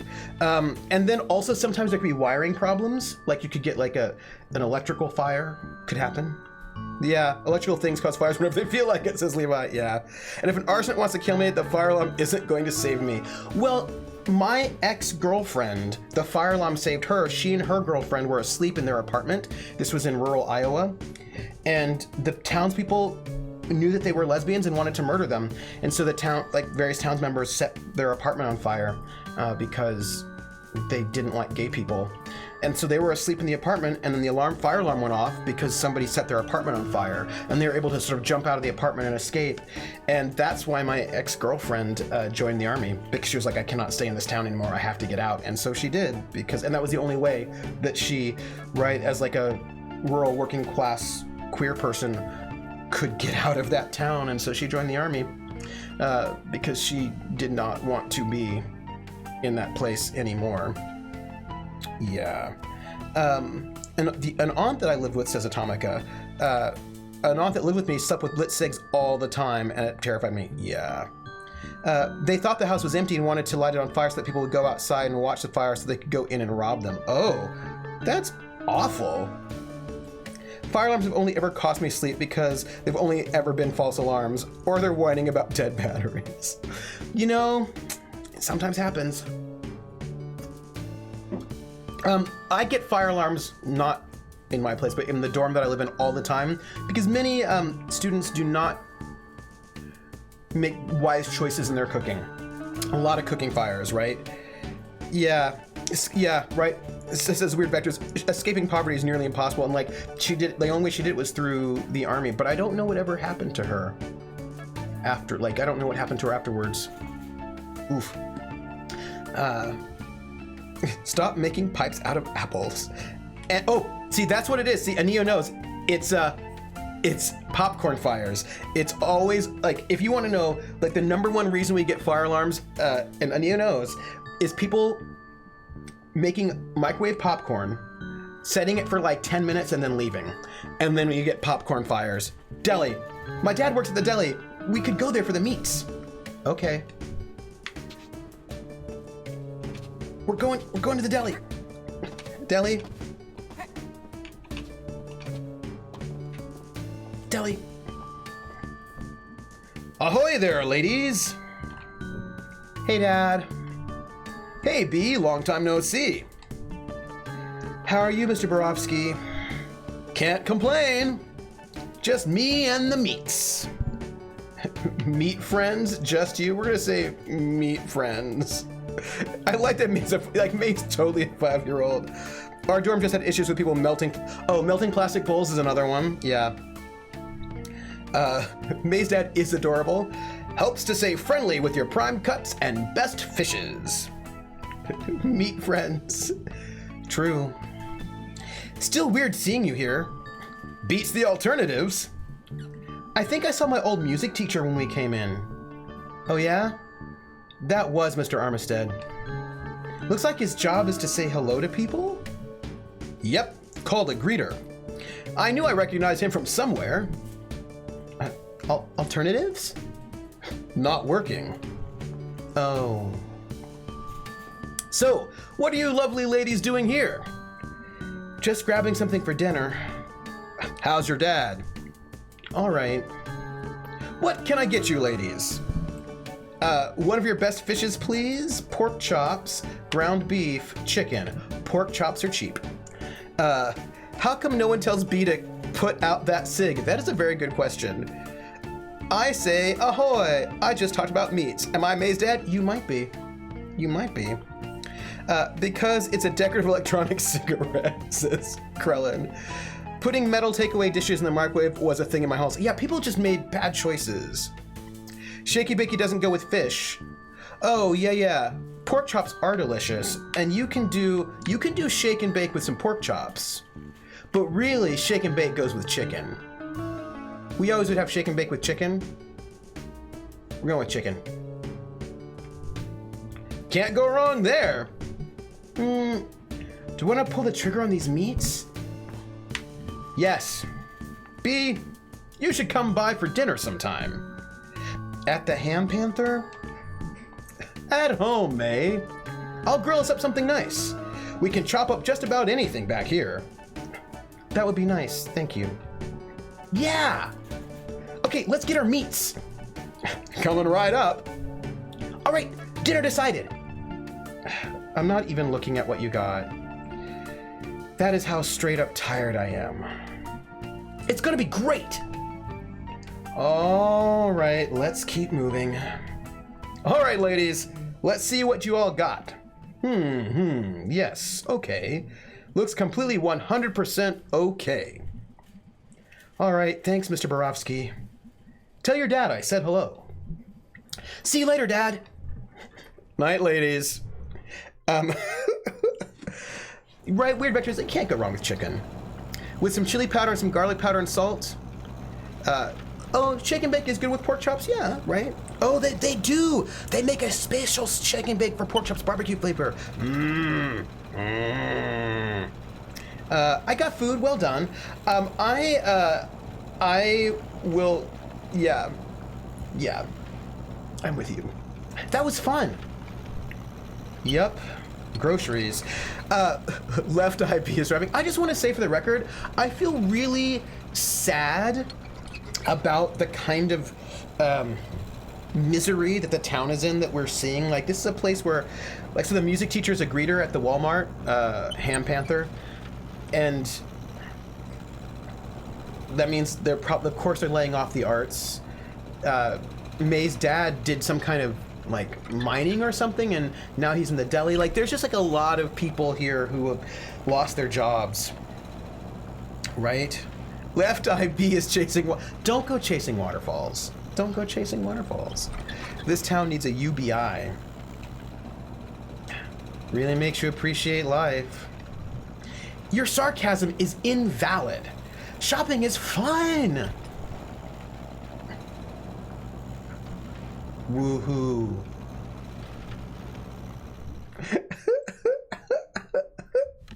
Woohoo. Sarcasm is never invalid. At least there's no Amazon warehouse setting up there. Yeah. What do you think B's home life is like? I really have a little bit of nervousness about this. Dinner time. I hope this will be okay. Can I get a May friend to do my shopping for me? Maybe? This is okay. Thanks! Yeah, it's alright. Thanks! Yeah, it'll do. Thanks! You did fine, May. Thanks. Can't go wrong with meat and carbs. Thank you, May. I'm really good at food. I don't know if I've mentioned this. Oh, I don't know what this is, so we're gonna find out what it is. Because I don't know what she's gonna say. I don't know if I've mentioned this, but I got a really good grade in home ec back in high school. I made this shirt. Hey, can you fix my pants? May, stop. Any money in it? Dad, we can get you some new pants. I feel like they're not doing well, like they've got this shop, but I feel like they're not doing well economically. So yeah, we're all paid up till the 15th next month. All right. That rock salt sorted? If I wanted to be, I don't know if I told you this, but I'm really good at food. That would be really good, Krellin. I would love that. Poor May. Yeah, should be fine. Is Rob still driving that big truck? As far as I know. Okay, I need you to sign some things. I left them on the bar. Think I might just get to them. Please do. We have to pay the guys in a few days. I don't need you to remind me. I know, but... I don't, Beatrice. Whose name's on the deed? Yours, Dad. Whose name's on the checks? Yours.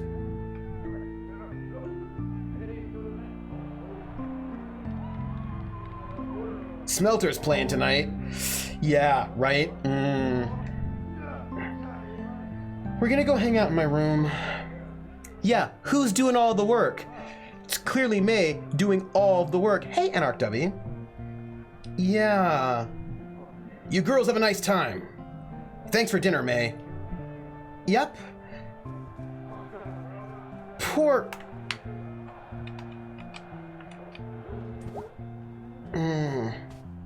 No, I'm sorry. Yes, you're correct, Krellin. I just want to put maybe. Maybe is like my portmanteau of them. Yeah, B's dad is totally depressed like, whoa. Yeah. Yeah, B's situation is super rough, and I don't see the way out, and it's really, heartbreaking. Smelters, huh? You a fan? Not really. I'll just say, I like hockey. Hockey? Psh. What's not to like about hockey? Bunch of men prancing around on ice skates. And beating the living crap out of each other. Can't get excited about a puck. But it's like expected that someone's gonna be bleeding by the end. No sportsmanship in it. How's what I described not sportsmanship? They're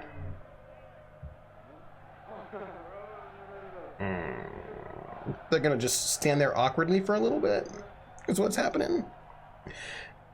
Maybe, right? Maybe is their couple name. I like it. Yeah. Barontor's like, yeah, Dad's depressed. Maybe it's prancing. Hockey's great. But are you excited about a ball? Come on. Oh, you're going back to Gloomhaven? All right. Oh yeah, that's right. I am also hosting Critical Role tonight if you want to watch it with us. Well, I think we're done talking to him. We're...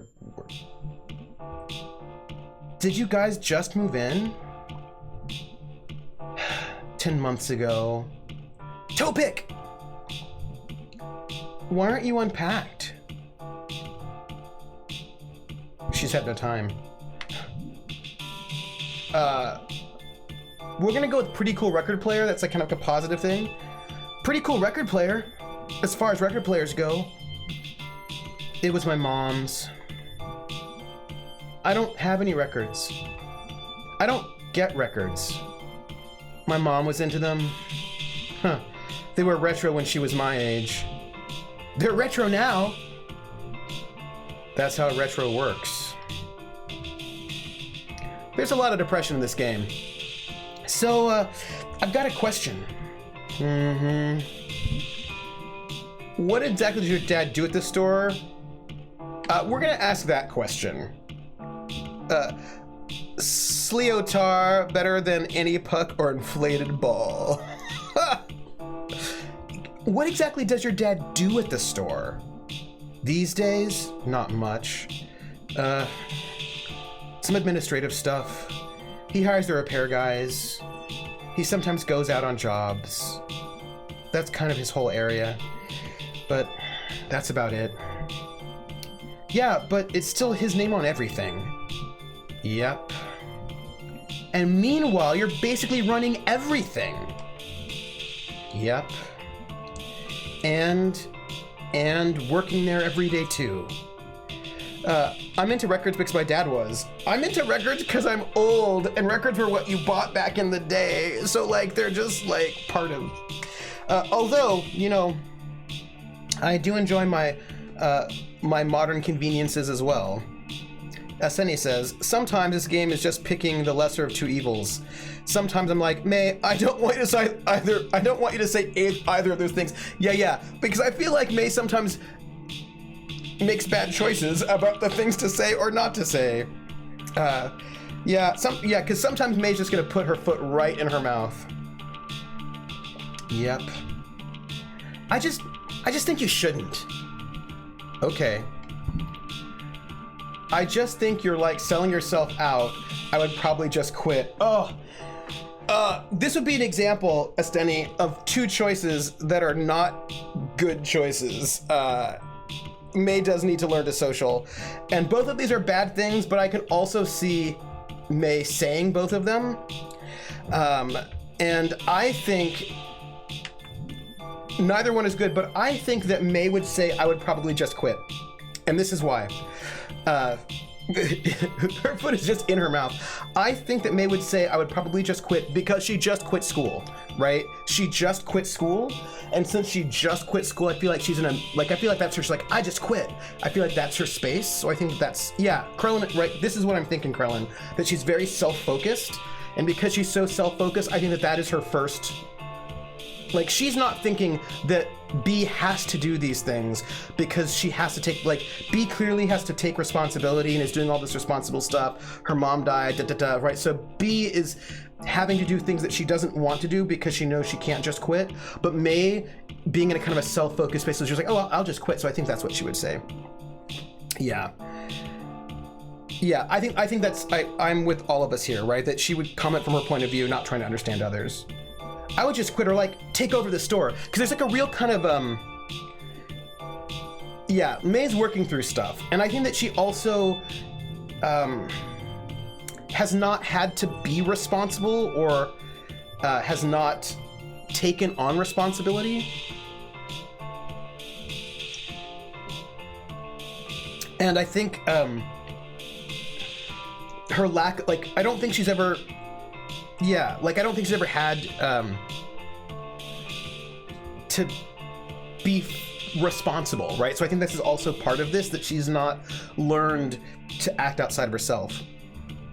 Yeah, and Weird Vector says, I agree, it's not malicious. She's just involved in her, like, I think there are things she has not learned yet. Do you know what I mean? Which can be frustrating. Like, I imagine being her best friend when you've had to have, like, B has to take all this responsibility of being a complete adult like on. And I think, and as Weird Vector says, she's never been stuck in a situation the same way that B is, right? Like, her parents are not making her get a job, and she's not been stuck in this situation at all, which I think I can see B being jealous of May, because May just was able to go off to college and B wasn't able to go to college. B wanted to go to college, but she couldn't because her mom died and she had to take over the business, you know? And I think that May is in no way malicious, but has just never thought outside of herself. Like, you not doing anything about it just reinforces, is this really the road you want to go down with this? I'm saying you should stand up for yourself or just like quit. I'm saying it's not right that you just roll over and take it. Ooh, both of these are bad choices, my friend. Bad choices. Yeah, and May has both of her parents, right? May has both of her parents, and they also care about her very much, and they also seem to be basically functional. Yeah, it's like both of these are like big yikes. So this one right here, I'm saying it's not right that you just roll over and take it. We're not saying that one. That is not the one we're saying, because that's really rough, and we're not saying it. So we're gonna go with this one as the lesser of two evils. Krellin says, can May say the wrong thing? Signs point to yes. Barentor, her father doesn't really see her as an adult either, because that means something else has changed over the loss of his wife. Yeah, I think that's also true, Barentor, and I think there's like a really sort of complicated family dynamics going on. Really, I think,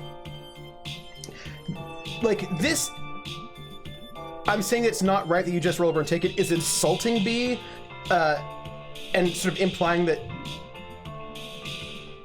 yeah. Really?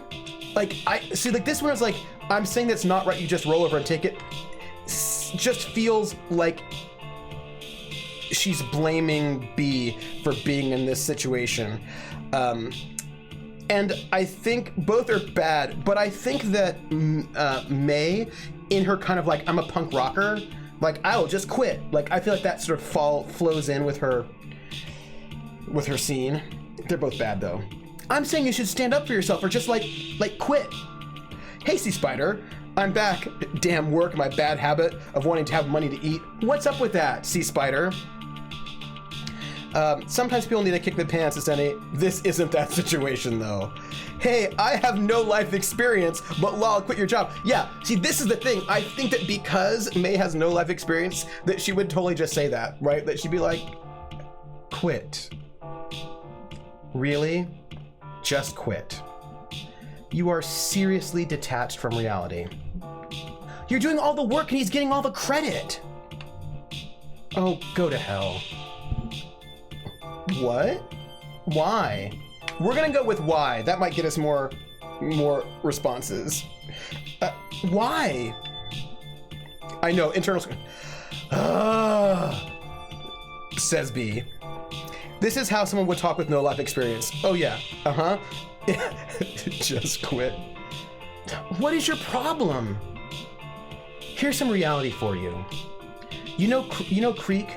Repair guy Creek at the shop? Yeah? Yeah, you met him when we were kids. When I was 15, he asked my dad if he could teach me how to drive.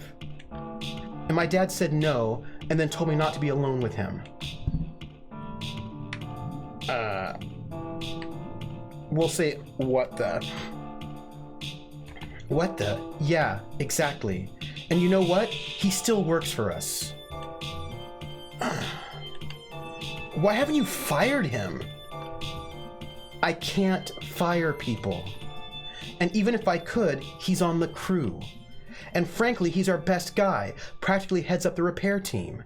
Since my dad's barely doing anything. And Creek's got a family, and he needs the work. That's disgusting. I'm gonna be sick. That's disgusting. Yeah, this is rough. That's disgusting. It's not your responsibility to... I know. Don't you think I know that? I'm just saying that if you keep letting these dudes off the hook... Off the hook? Like, you're stronger than this, B. You're like, badass and shit. You... Badass? My mom dying was not very badass. Me sitting in this room right now is not very badass. Okay, sorry, You are such a shithead, you know that? We'll just go with, Just, yeah. The writing is so good. What? A lot of times folks just can't choose to do whatever it is you decree to be the right thing. A lot of times people do the things they do because they can't do anything else. You always have a choice. You can always choose. Oh, so we have really, let's note the irony that it is May is saying you can always choose or you always have a choice, which means that we as a player actually don't really have a choice between these two things. It's the same sentiment. Teaching through mechanics. I mean, hey, Lepus Lunaris. I mean, so well done, right? So well done. We'll say you always have a choice, but the choices may be really bad, right? I'm feeling this on a metaphysical level. Says the child woman with no job, no rent, no responsibilities, and no consequences for your stupid actions. I'm seriously going to punch your goddamn lights out. You come in here and start telling me how I'm screwing things up? You want to come in here and say, oh yeah, just ditch your dad, who's both getting old and can barely get off the couch half the time. You want to come in here and say, oh yeah, just start this big drama and make your life way more stressful? It's just not right is what I'm saying. That is not what I'm saying. Oh, okay, so that is not what I'm saying. May has not learned. May's going to keep going because she's going to keep going with this. Yeah. Well, I also like that we don't really have agency because we're not May. We're following May's story. Yes, Esteni, I like it. And like the best thing that I can do as a player is try to figure out what would be the most May thing or try to mitigate. Like either be like, okay, I think May would do this, or let me see if I can mitigate some of May's ridiculousness and hopefully guide her to a healthier place. Like as a player, I'm just trying to guide her to a healthier place. I don't know if I'll be successful, but I'm gonna try, right? And May just keeps on talking. It's just not right is what I'm saying. Yeah, it isn't. Nothing's right. Yeah. We're the little voice inside May's head trying to help her stop being the worst. Yeah, we can only do our very best to try. Weird Vector says there's a balance between like accepting mistreatment and doing things to survive. Yeah, that's right. Sometimes you have to be strategic because you can't get out right now. Like now is not the time. It's not safe, right? You know, sometimes you just have to know this is not the best situation, but you can get through it. It's like riding a horse. They're the ones in control for real. Yes, Spider. Trevor makes May make bad choices. No, I try to make May choices and try to help her get a little bit better. I try. The whole effing world isn't right. Like, Greg is probably off doing God knows what wacky shit right now. I'm here making dinner and doing payroll. You know, like, nothing about my life. You just know what I should do. And you're the last person I'd ask for advice. Okay, I'm sorry. All choices are wrong with May. Yeah, you're sorry. Everyone's sorry. But you don't get it. You're just like the other night, but all the time. Running around, messing with people and taking whatever you want, while the whole mall is falling apart around you. I thought you had a good time.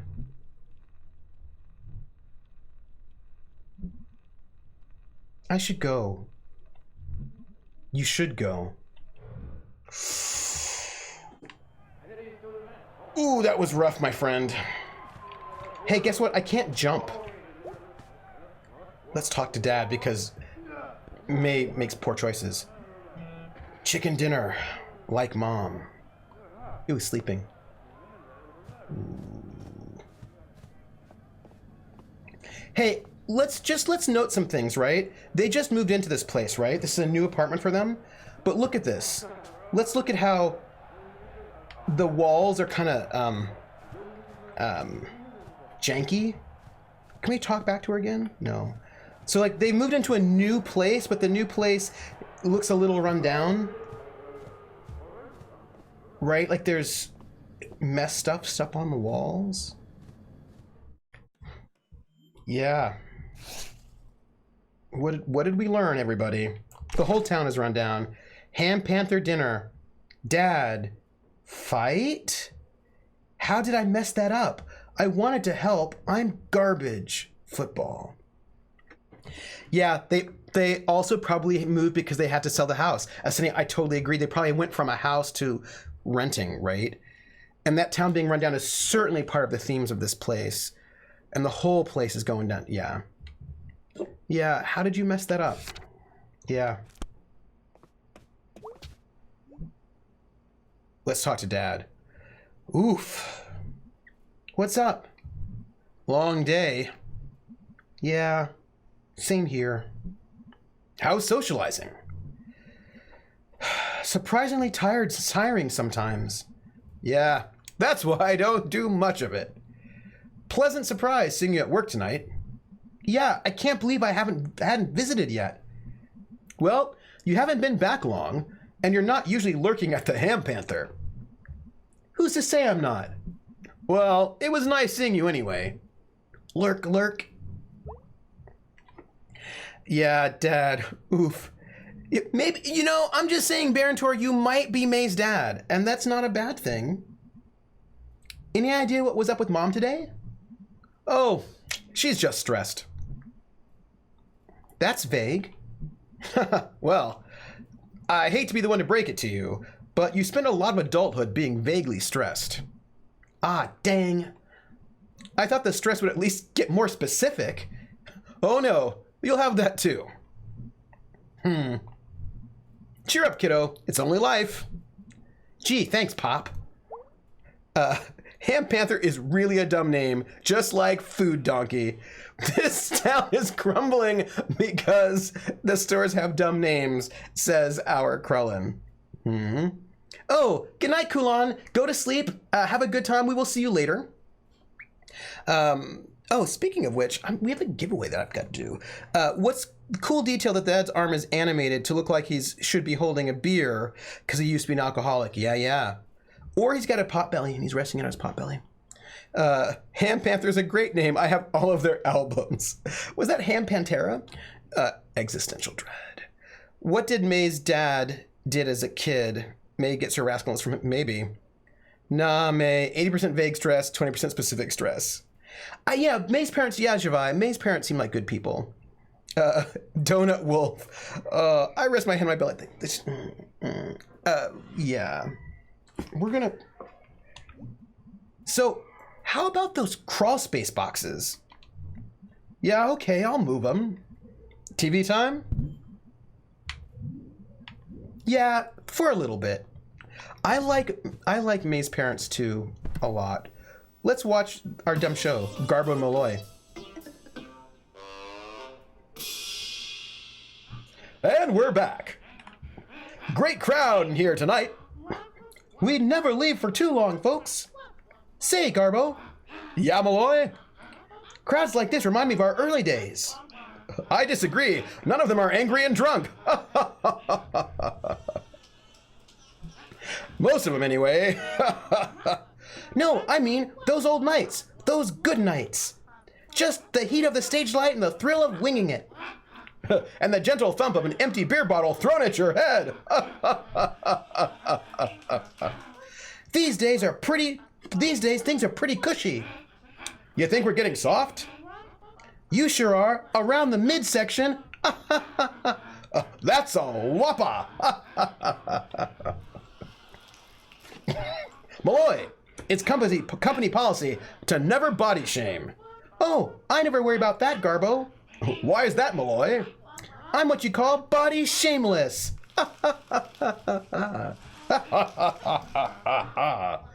Coming up next, Garbo and I go to counseling. I don't even know. All the families are different animals. Do new couples like pick an animal to be when they get married? Well, that's a good question. I love me some Garbo and Malloy. You could say it's Dad Curate. By the way, we're going to do a giveaway, and our giveaway is Steel Rats, which is a racing game. So just make sure you say something in chat in the next 5 minutes or so, and then I'll go in and find out whether or not Nightbot is going to attack Atomica tonight, because we don't know. We don't know. So the old lady claims at Underground Shortcut. Riveting television as always. Right? The late night show brings some kind of awareness to mental health, maybe? I'm leaving so I don't win again. Oh, no. I wasn't ready. I want to go back down. I'm just saying that Nightbot is ornery. We're gonna just, I don't think he's moved them yet. I want to see a gator cat house. That would be nice. Let's go up to our room. Ornery cuss. Okay, so here we are in our room. Maybe B will... No, it is not bedtime. You can't live in bed, May. We need to see whether B's talking to us on the computer. Nightbot's the worst. Hey, look, it's B. Hey, B, you there?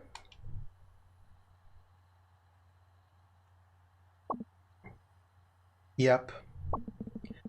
I don't really know how I screwed that up, but I'm sorry. It's fine. Going to sleep. See you later. Okay. Let's talk to Greg. See how Greg's doing. Hey, kid. Hey-o. What you up to? Nothing. Kind of bummed tonight. Ah, why? No reason. Just happens. Must be going around. I just got into a fight with B. Oh no, about what? I don't even know. I think I'm just an asshole. You and me both. The asshole twins. We can get matching jackets with that on the back. Varsity jackets with giant asshole patches on the sleeves. All right, dude, I'm cashing out for the day. See you later, dude. See ya, duder. Why isn't my cursor a piece of slice? This is a very good question. It really should be. Also, I have to tell you all something. It's really important. Hi. Hi.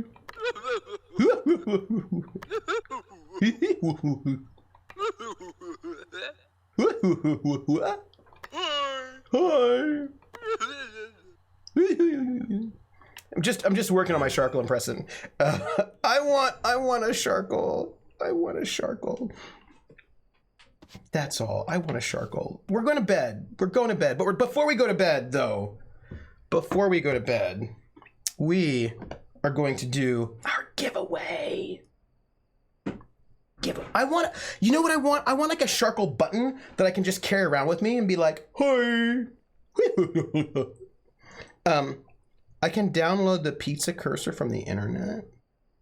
Hello, Rissa. Oh, Rissa, you did miss some shenanigans. You missed some, like, May makes bad choices, and you're going to say, but you, Trooper, you made May make those bad choices. I'm just saying all the choices were bad. Mm-hmm. You missed a discussion about the history of pornography before we started playing. But now we hung out with B by, we went to the Ham Panther. We got dinner. We went back to her place where her dad was not doing anything. And she was clearly doing all the work and all that. And so May, because May is not always perceptive, was like, hey, B, why do you should just quit. If it's so, it's hard work and you're doing all the work. Your dad's doing all the credit. He doesn't even do anything. You should just quit. I like to quit things all the time. And B's like, So, yeah, right. This is, yeah. Yeah, no, Sea Spider. It was like a big deal. And then I do. I always mess up. And then they got into this fight about it because B was like, look, you don't have, like, you have no responsibility. Like, how dare you? So that was this really intense thing is what happened. But now we're going to find out who is the winner of the game that we are giving away today, which is Steel Rats, which is a racing platformer. So it's a racing platformer. It's called Steel Rats, and we're gonna give it away now. The video game, we're gonna give it to somebody. Nightbot's gonna go and do something. Nightbot's a hottie. I don't know. I don't even know if Nightbot's a hottie. I mean, Nightbot's a Nightbot, so I can't even really say. I can't say. Don't even ask me. I don't even know. Oh, did I date myself real bad? I feel like I could have dated myself even worse. I feel like I could have gone even a little bit further back, but you know, I mean, I'm just saying that, like, I could have, you know, I could. Nightbot, tell me, is it sweltering? I feel like it is. Hey, Siri, what's the weather? It's currently clear and 73 degrees in Somerville. Temperatures will be fairly consistent, averaging about 72 degrees. See, it's like 8:30 at night and it's 73 degrees. Isn't that great? The fact that you don't feel like you dated yourself may date you even more. 73 is pretty decent. Like, it's a little hot because I've got big lights on. Like, you can't see them, but I've got big lights.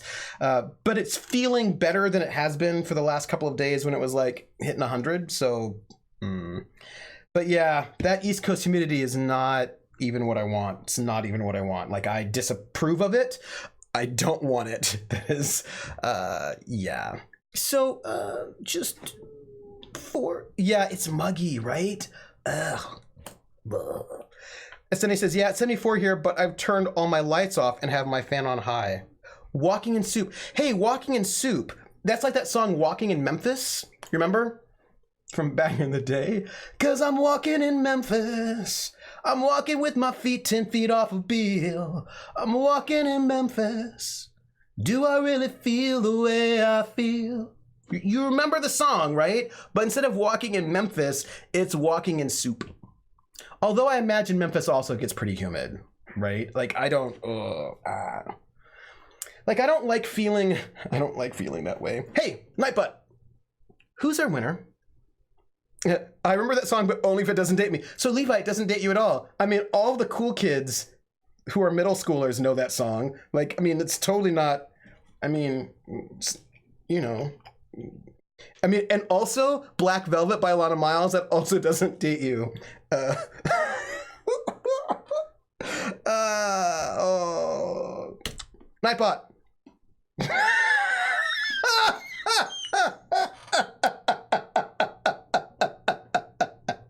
Hey, Crit Twitch, how are you?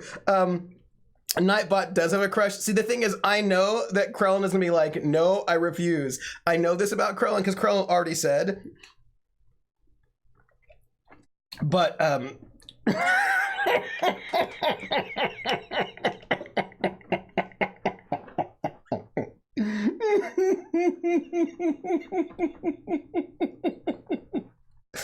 sorry.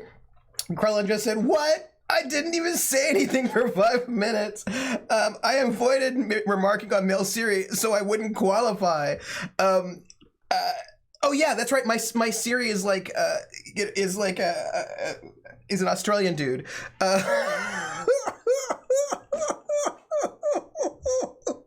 Nightbot cannot be trusted. I think maybe. See, I think what happened. This is what I think happened. So Nightbot was out to get Krellin, like didn't like Krellin, was like after Krellin, was like harassing Krellin. Then Atomica comes in, and then like Atomica and Nightbot have this whole thing. And so like Nightbot has like is trying to like win Krellin over on Nightbot's side, like for part of Nightbot's. Come on to my house, come on. Come on to my house, come on. Come on to my house, I'm gonna give you candy. Come on to my house, I'm gonna give you everything. Ooh, thank you for the host. Thank you, Crit Witch. So no worries. So I think that basically Nightbot is trying to do some like high level shenanigans, like pitting people against each other in some kind of like dramatic way. This is what I'm saying. This is what I think it is. Nightbot is tsundere. This is thank you, Weird Vectors. I like to get, what's cool about that song is that it's got a harpsichord in it. So now I know that Krellin is going to refuse Steel Rats because I know who runs Bot Town? Nightbot, actually. So Nightbot, I realize that you're obsessed with Krellin in some kind of probably unhealthy AI way. Tsundere Bot, who? Somebody else. Give us a different winner. Give us a different winner. Oh! Nightbot picks Krellin again.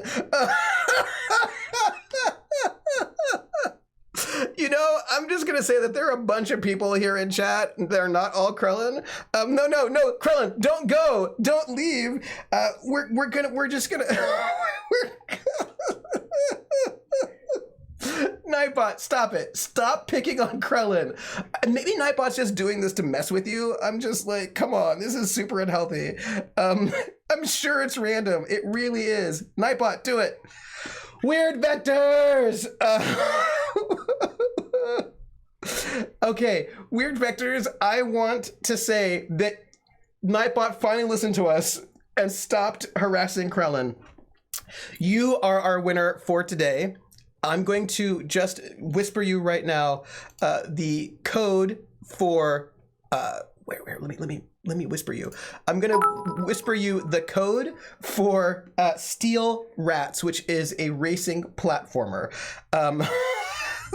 Maybe you are Krellin. Maybe this is like everyone is John. So Weird Vectors, for you, Steel Rats, which is a racing platformer, and I hope you enjoy it.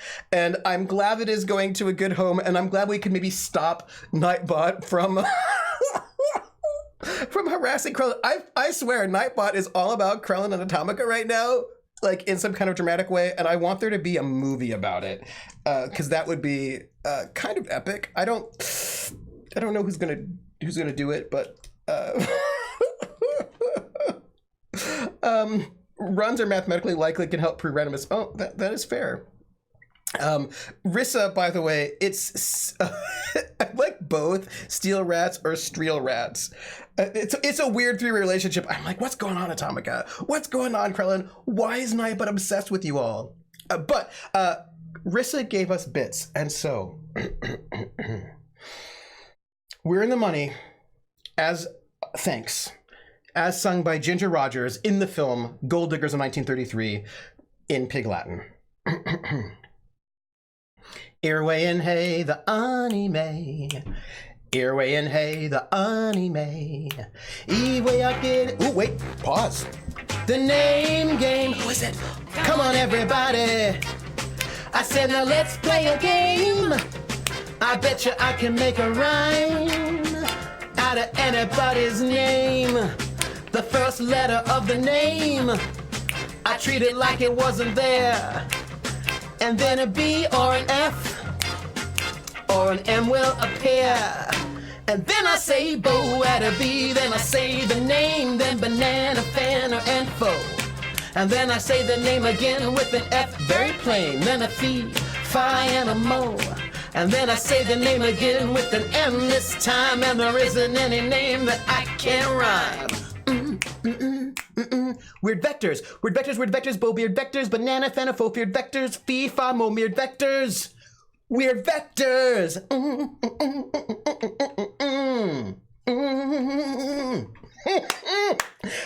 Thank you so much for the sub, Weird Vectors. That is amazing. I'm so excited. Like, there's like awesome, and I got the Weird Vectors in there. I did it. I'm very excited about that. Thank you so much. Nightbot is getting dangerous. So Nightbot's dead inside. I'm worried about it. Oh yeah. We'll have to start from the beginning. I was in the first line. Irway and hey, the anime. Irway and hey, the anime. Eve way out gaily out way up wags to ute it gaily on way. Irway and hey, the anime. Ile I skays are ani say. Oh man, the adiation pray, yare, threv us stay on the young rayo. Iwe ever ne idwe at leons lay, of wed brayons lay, ute day. And when we see the anlior, we'll look at the eye at ray in the IA. We're in the money, we're in the money. We've got a lot of what it takes to get along. Woo! Thanks, everybody. It is much appreciated. All of that goes to help me move on and like do all of the like stuff that we're doing, like some RPGs. I just heard some interesting stuff. All early days, can't say, but there's some possibilities. Possibilities is all I'm saying. You paused. You didn't rewind. Ginger Rogers could have picked up in the middle because she knew because she knows. Ginger Rogers, sing, dance, pig Latin, drama, comedy, all of that business. Possibilities. I want to go to possibilities. So speaking of which, let me put ourselves right here. The thing about Ginger Rogers, I know, you know what though? I feel like there's no shame in being less incredible than Ginger Rogers because Ginger Rogers was, I can't pause because I don't have the range. I'm sorry, love. I just don't have the range. I don't have the range. I love the pig Latin, but I just don't have the range. I love it when she was like talking about herself. It was really good. Less incredible than Ginger Winters is a wide umbrella. This is true. We're gonna do our bedtime now, and I love this animation. What do you think's gonna happen? I'm worried. I am worried. Oh, we're in a dream, everybody. Wait, this is weird. It's like we're on a train. We're gonna go left. It's like we're on a train.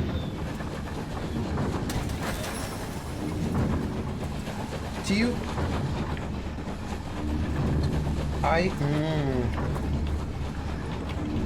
It's like a choo-choo of doom.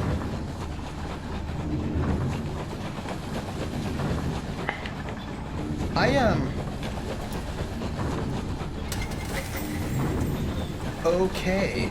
The night is dark and full of terrors, my friend. And I don't... Yeah,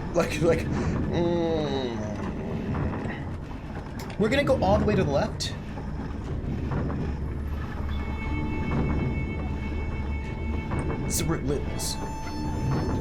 This music is different. Going off the rails on a crazy train. We are in a dream sequence. But the song is different than the last time. This has got a lot of blues in it. I'm afraid of falling between these two cars. Let's fall off. No, we're good. We didn't die. We need to be able to get higher. So I try to fall off the edge, but I don't think so. Oh, the reason why we're dreaming about trains is because this town has a train in it. Like there used to be a train station in this town, but no longer. How are we feeling right now? I can barely see.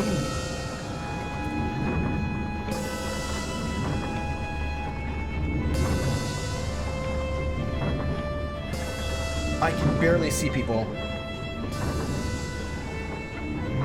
Okay. We're gonna keep going left. Possum Springs, Deep Hollow County. Yeah, that's right, Cher. Like, I'm feeling both. It's kind of like blues and Romani and sort of Jewish vibe. It's kind of got like kind of like a slightly also Eastern European vibe. There's Trainwreck.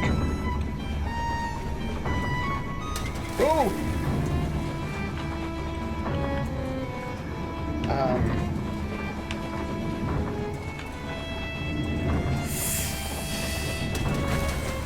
I am very concerned about our life right now.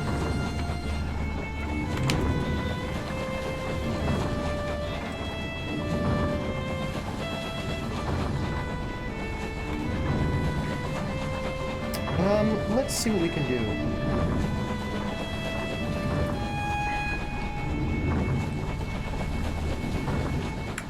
I need to run. We can do this. We can do this. Oh, hey, train. Yeah, that's right. That's right, Jer.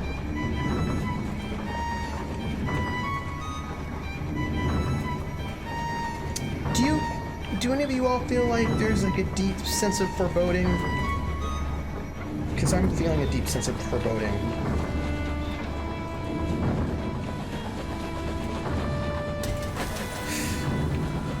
Oh, here we go. Second musician. Okay. Deep Hollow County. Yeah, I mean, so it's like, I'm sure it's fine. Like, is it fine?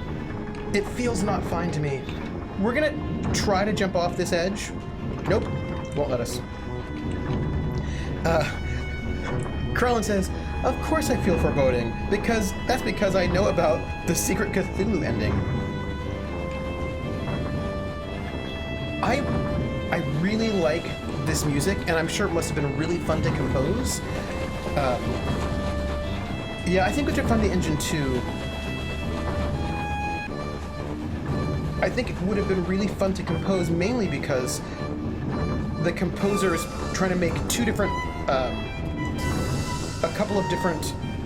Let's keep going this way a little bit, even though I don't think we've finished everything. So we're going through our town on top of the train tracks.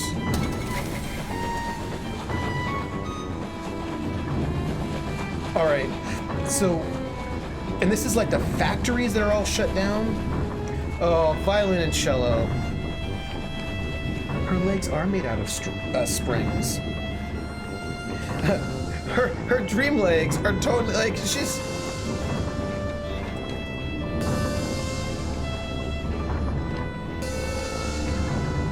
It's rough because I can barely see what's going on here. Let's go this way. Oh, that was not it. I know the colors are beautiful.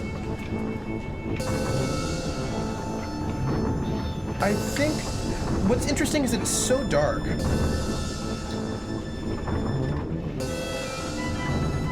All right, so I feel like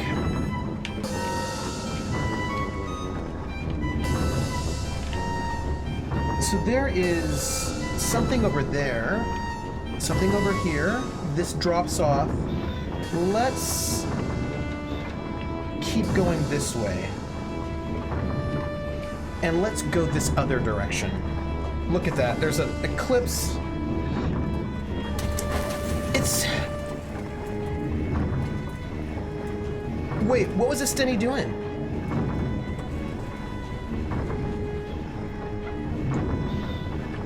I feel like there's like some moments of dissonance in here. Okay.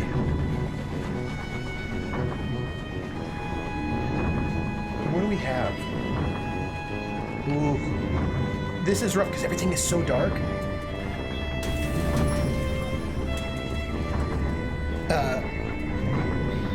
I feel like the accessibility of the piano took some of the magic out of modern music. Oh no, insomnia. That's no fun. Okay. Yeah. That is some dissonance here. Yeah, it's getting more transparent. Oh! So the question becomes...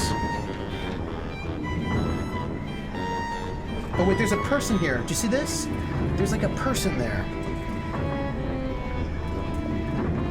I missed your art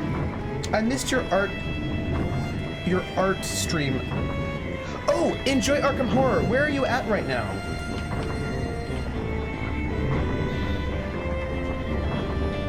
I wanted to become one with the person. They wouldn't let me. I'm gonna jump. The question is, where are we going from here? There's one more person we need to find. If we can find that person... I know, the moon is beautiful. I only found... I don't think it was all. I think I'm missing one. Listen, listen. We've got the violin, we've got the tuba, and the saxophone. We need one more.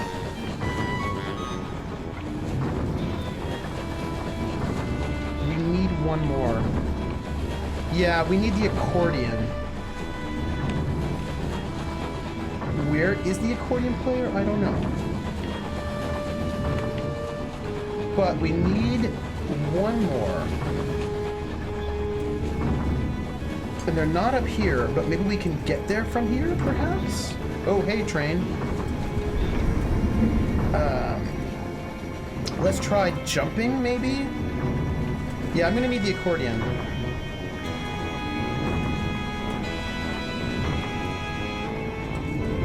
Whoop.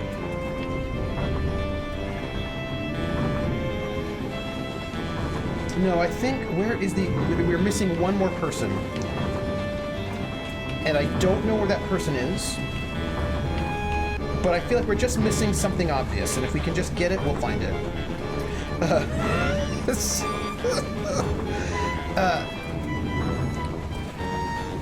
Maybe, because the thing is, I feel like we need to get to these houses up here, right?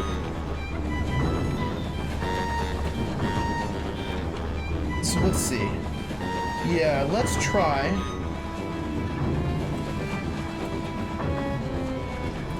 When you see the four corners, so here's a house.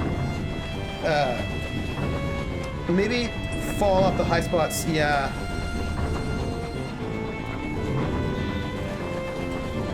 I feel like this is not going to get us there, but maybe if we go down this way. No.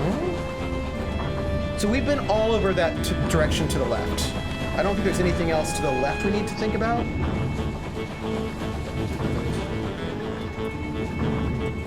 See, we're missing one. One over there. And is this trying to tell us something? We can't... Like, for example, is the order of these little pipes something important? Let's go this way. Like, maybe... Because maybe, I feel like it might be over this direction somehow. We haven't gotten a lot. Yeah. This is what I'm thinking too.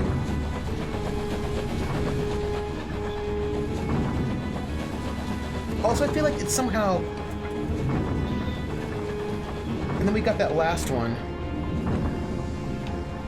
Yeah, we've been to the other side of the glowy sign. So the question is there something...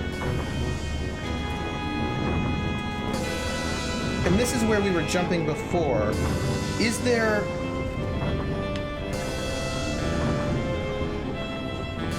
Like, so the question is there maybe something we can do this other direction?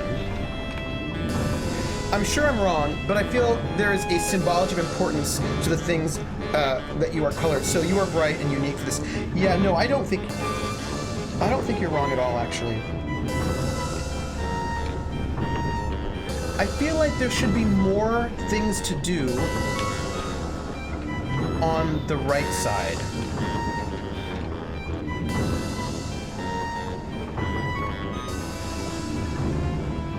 Oh, hey. I feel like if I look at you all, if I look at the OBS, I can see better. Maybe jump down from where maybe. So, like, here's what I'm thinking about, right? Oh, I must be having glare. Am I having glare? So let's see. What about... Here's what we're gonna do. We're gonna go up here, and we're gonna try...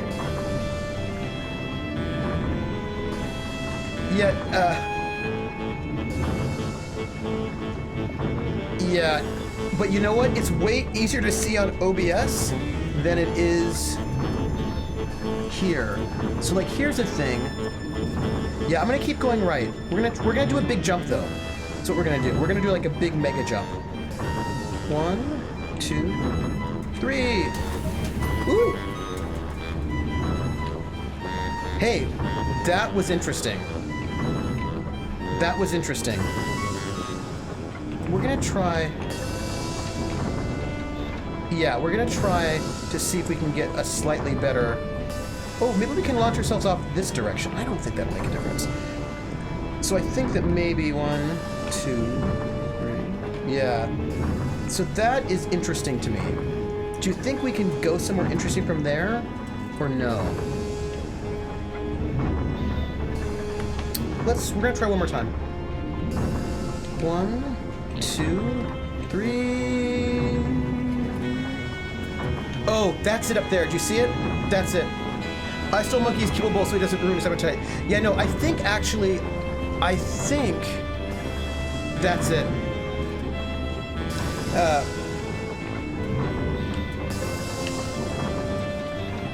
I think I saw that last tower. So I think... So I don't know if you noticed, but I saw a tower over there.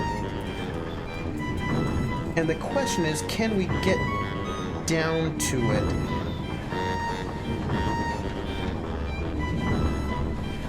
I think I can walk off fast, and I don't... Like, what happens if we do? Where are we? Oh, I know where we are. So I thought I saw it, everyone. Yeah, I thought there was a little tower on top of a house. Like on top of one of these houses here. So the question is, can we get on top of those houses? I can't believe that it is easier for me to look at this through OBS. But that is... Oops, that is what it is. Yeah, I think I should do that. That's what I'm thinking. I think I agree, Pumpkin, that I should shoot for one of the nearer houses. I'm gonna try running from here. Oh! Oh! Hey, look! We got it! Okay, we got it. Yes. This is it. Accordion. Accordion, people. Yes. Which means now, we just need to, go this way, maybe? Because then we got all those done.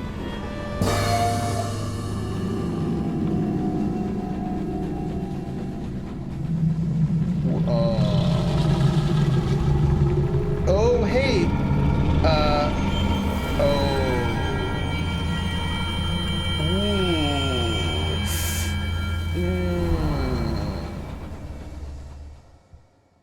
Yeah, that felt a little... Or her dad. B or her dad, right?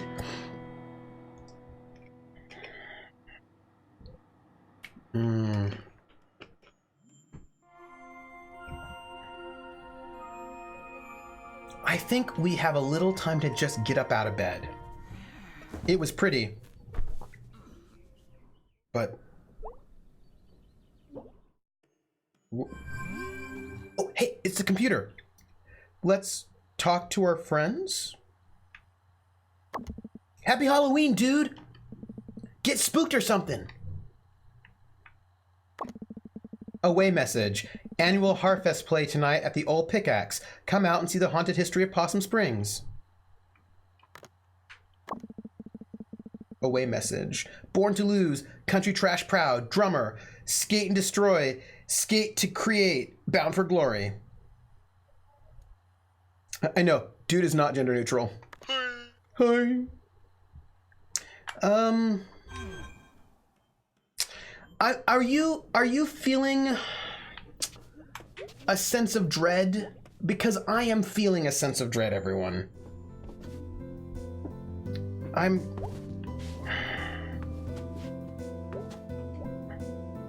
I've definitely grown quite a bit since then. Skate to create. A little bit taller, a regular bit wider. Granddad said I was sturdy. Screw it, I am sturdy. I know, I just feel like I summoned like alligator Cthulhu. Hey, look! I can get into the attic. What is this? Wah? Wah? You're a 19-year-old cat and the world is your oyster. Hey, look at this place. Oh, wait! I know how to open this. Left 45, right 100, left 22, left 90, right 15. Wait a minute. Hold on. Everyone and everything is dude when you not watch a Good Burger. I'm gonna just write this down because I'm not gonna remember that. Left 45, right 100, left 22, left 90, right 15. Thanks, Granddad. Ha! It's opening! Oh, you're gonna make me memorize it. Is B going to eat May? Is this how it ends? Maybe. What the hell? It's an old tooth? Yeah, that's a tooth. Granddad put a tooth in a safe in the basement. Welp. It's a metaphor. But also, what if it wasn't B? What if it was B's dad? We don't know. Never know when you'll need an extra tooth. You and me, Tooth, we're gonna go far. I'll take it. Mysterious tooth that does not look like a cat's tooth. Cthulhu tooth. Classic Granddad. B's dad shouldn't eat May, he's too old. What if it was capitalism embodied? Right, it could have been. I'm just saying there's like a lot of stuff going on here. But we just have a tooth. I don't know why we have a tooth. I don't know what this tooth signifies, but we have a tooth. We'll ask Mom or Dad about it. Let's talk to our bird friend. Hey, trash bird. I know I should not summon capitalism. Oh, hey.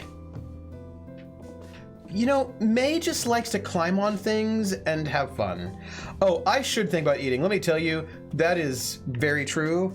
And I am definitely going to think about eating. But we've got like 7 minutes or so before we start.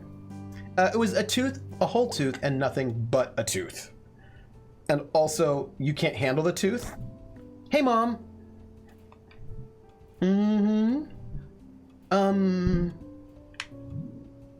Let's just go with what's wrong. Be more direct. I feel like May's sometimes direct. What's wrong? Nothing's wrong. You're lying. So, honey, do you feel like talking about school yet? Ooh. We're gonna say okay. We're gonna say okay, because I want to know. Okay. So what's the story? I just felt like it wasn't where I should be. Where you should be? What does that even mean? Ugh, never mind. Let's talk about this later. Any idea when you might want to do that? Because, honey, I'm all ears. I really am dying to find out why you decided to up and abandon all the plans we'd made as a family. Jeez, Mom. Where's this coming from? You know you're the first Borofsky to go to college. Yeah, Mom, I know. I only heard that since I was like 6. Well, honey, we've been planning for it since you were born. Spent a good 18 years and got into all kinds of trouble just for you to decide you'd rather be here. Might as well have taken all that effort and money and worry and dumped it in a hole.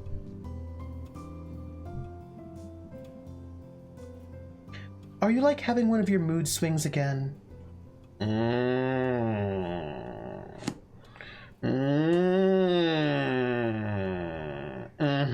Weird Vectors points out mental illness does not care if you're the first to go to college. Yeah, look at all these family expectations, my friend. Oh, May says that to her mom. Are you like having one of your mood swings again? Like I'm the moody one in this house. You are the moody one in this house. Well, enjoy this house while we still have it. What? What's happening to the house? Maybe it just isn't where we should be. Mom, this isn't funny. You know what? F off. No, we're going to go with... Mom, this isn't funny. Don't worry about it. Don't worry about anything. Why start now? Go off and do whatever it is you do. You know what? Maybe if I'd had more examples of, getting out and making something of myself. Oh, May. Oh, gosh. Oh. Wait. Pumpkin, watch out for them. Lots of caps. You can do short caps, but not huge caps. That's... Oh, wait. We need to untime out Pumpkin. Pumpkin, we're coming back to you. Oh, wait. I can't. Hold on. Wait. Hold on. Oh, thank you. Pumpkin, Nightbot is, Nightbot doesn't, Nightbot's a thing.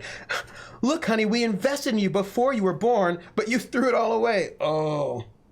Yeah. Mod chair for the win. There's a lot going on here right now. Do you know what I mean? There's a lot going on here. And also that was a super great. Krell says, see, I can do all the caps and pretend I'm great and be great and stuff. This is a super low blow. No. You do not get to... Maybe you wanted me to get out of here because you never got around to doing it yourself.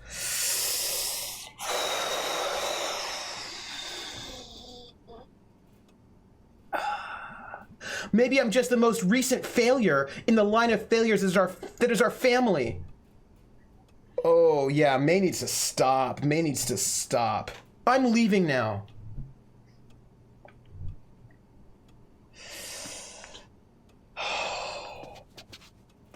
Yeah. Hey, everybody. Yeah. Oh, wow. Yeah, so let's talk about that for a moment, shall we?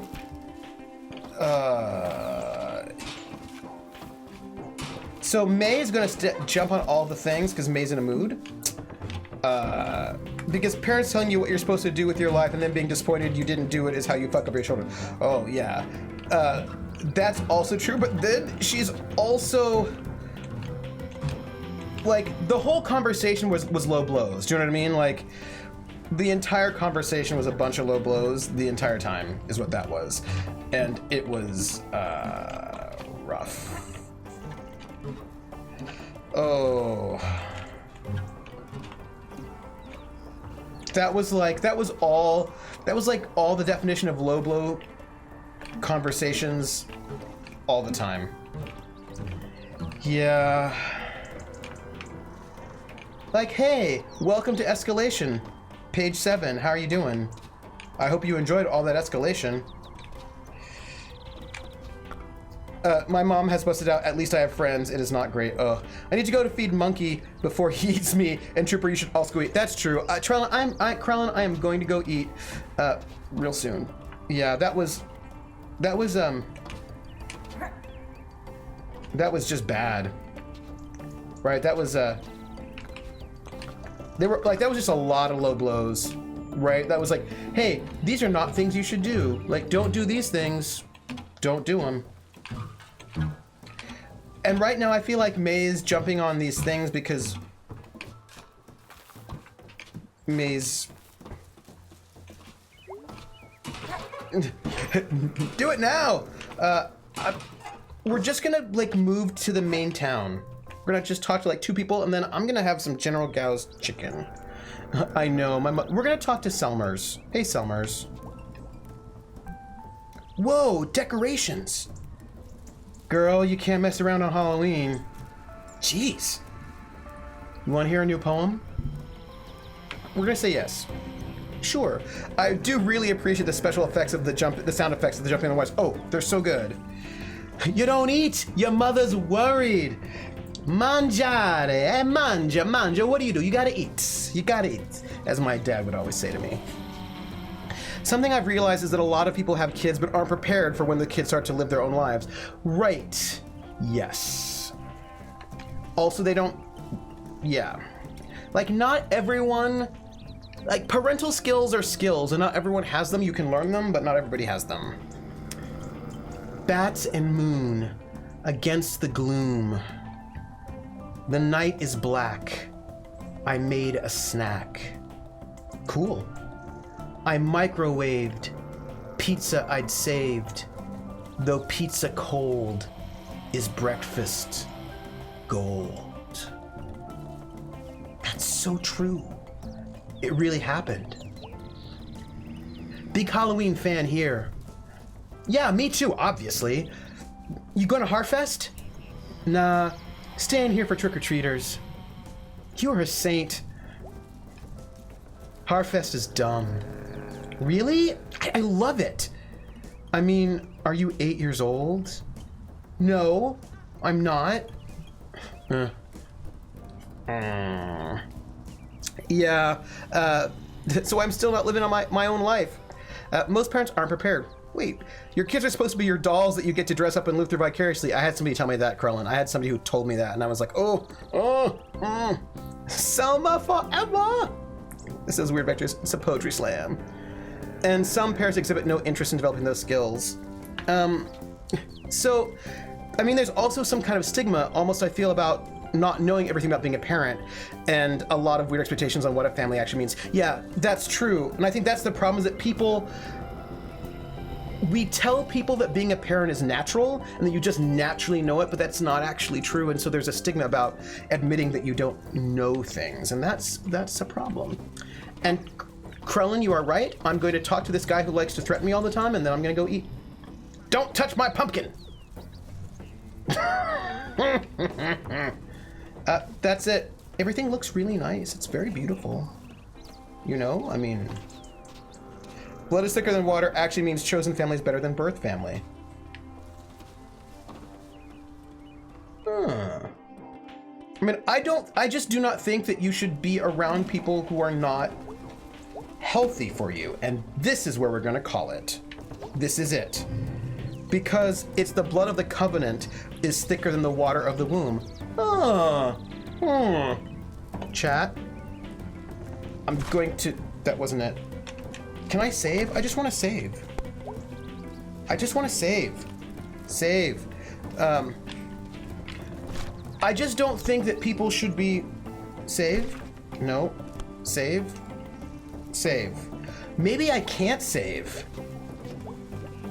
Maybe I can't save. How do I save? Come on, people. Save.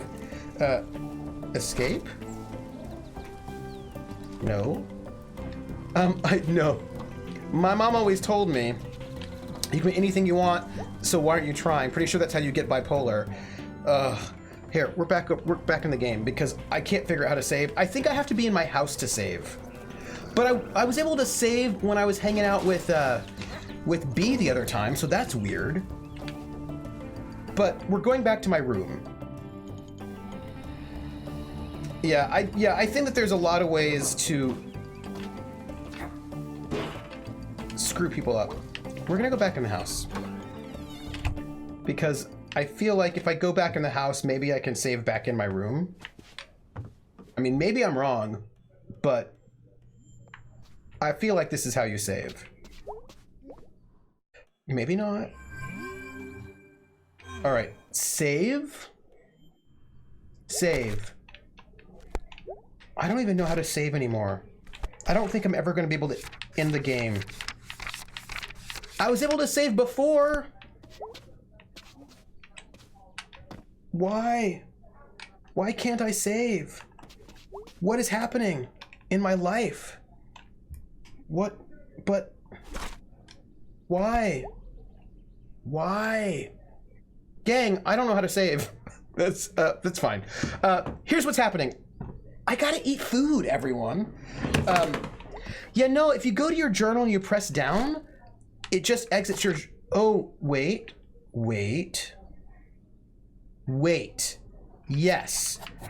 Lepus Lunaris, you are a superstar. A superstar. That sound means that we did it. We did it. We did it. And I want to thank Lepus Lunaris for helping me with that one. Ooh! Stretch. All right, everyone, here's the word. I'm Trooper SJP, and this is the Academic Foxhole. And we have, you can find me, wait, ooh, hold on. Sorry, I was doing things, and those are not things I should be doing. Back, here we go. I'm so glad that I don't know what I would do without the battle buddies. So you can find me, I have a Discord, and you can find me on, that's not even my command. You can, so like join the Discord, we're really nice. So there, and you can find me on Twitter at Academic Foxhole. You can find me on YouTube, and then also we have a Patreon, which I'm using to help generate funds to help do my RPG shows that I want to do. And in 54 minutes, Critical Role will be on. Somebody's watching me, and I have no privacy. Whoa, I always feel that somebody's watching me. Tell me, is it just a dream? Thank you for the follow. So, Lepus, you are follower 511, which is very exciting. And because we've hit 500, I'm going to do a stream in Pig Latin, or if I could say that again, Ikazbe, Ivwe ithe 500 fe, Irwe oenge ute ude ewe imstre inwe igbe atenle. So we're going to do a stream in Pig Latin, but it's going to be a visual novel so you can understand what I'm saying, and it'll probably happen right after Night in the Woods. So once we're done with Night in the Woods, because of all the support, we're gonna do a Pig Latin stream.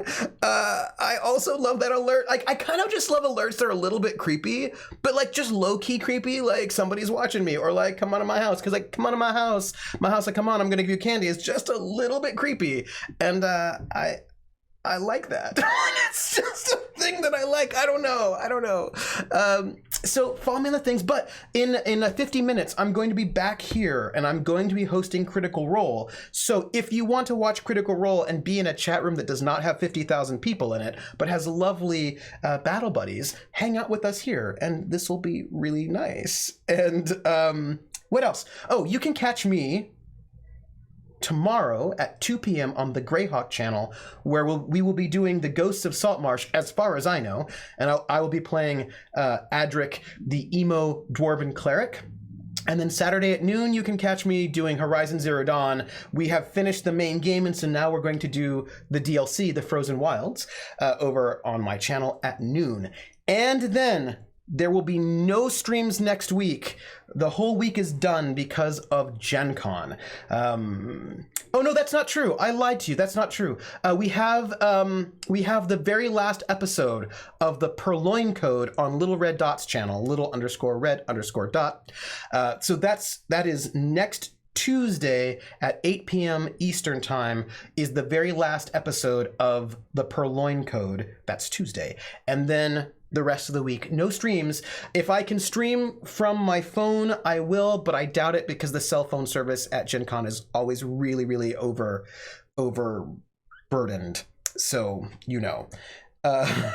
my creepy barometer is way off. What? Okay, so I'm going, and I will see you later tonight. If not, I'll see you tomorrow. I'll see you this week. The Purloin Code is like really intense. We had major intensity last session. Do you know what I got? I got a Teddy Ruxpin pin for Dev, but I actually realized that I like the other teddy bear better. I like that one much better. So there you go. That's it, everybody. That is me. I will see you later. I will see you soon. And take care of yourselves. And I will catch you all on the flip side. Thanks for being here. And I'll see you later. Bye, everybody.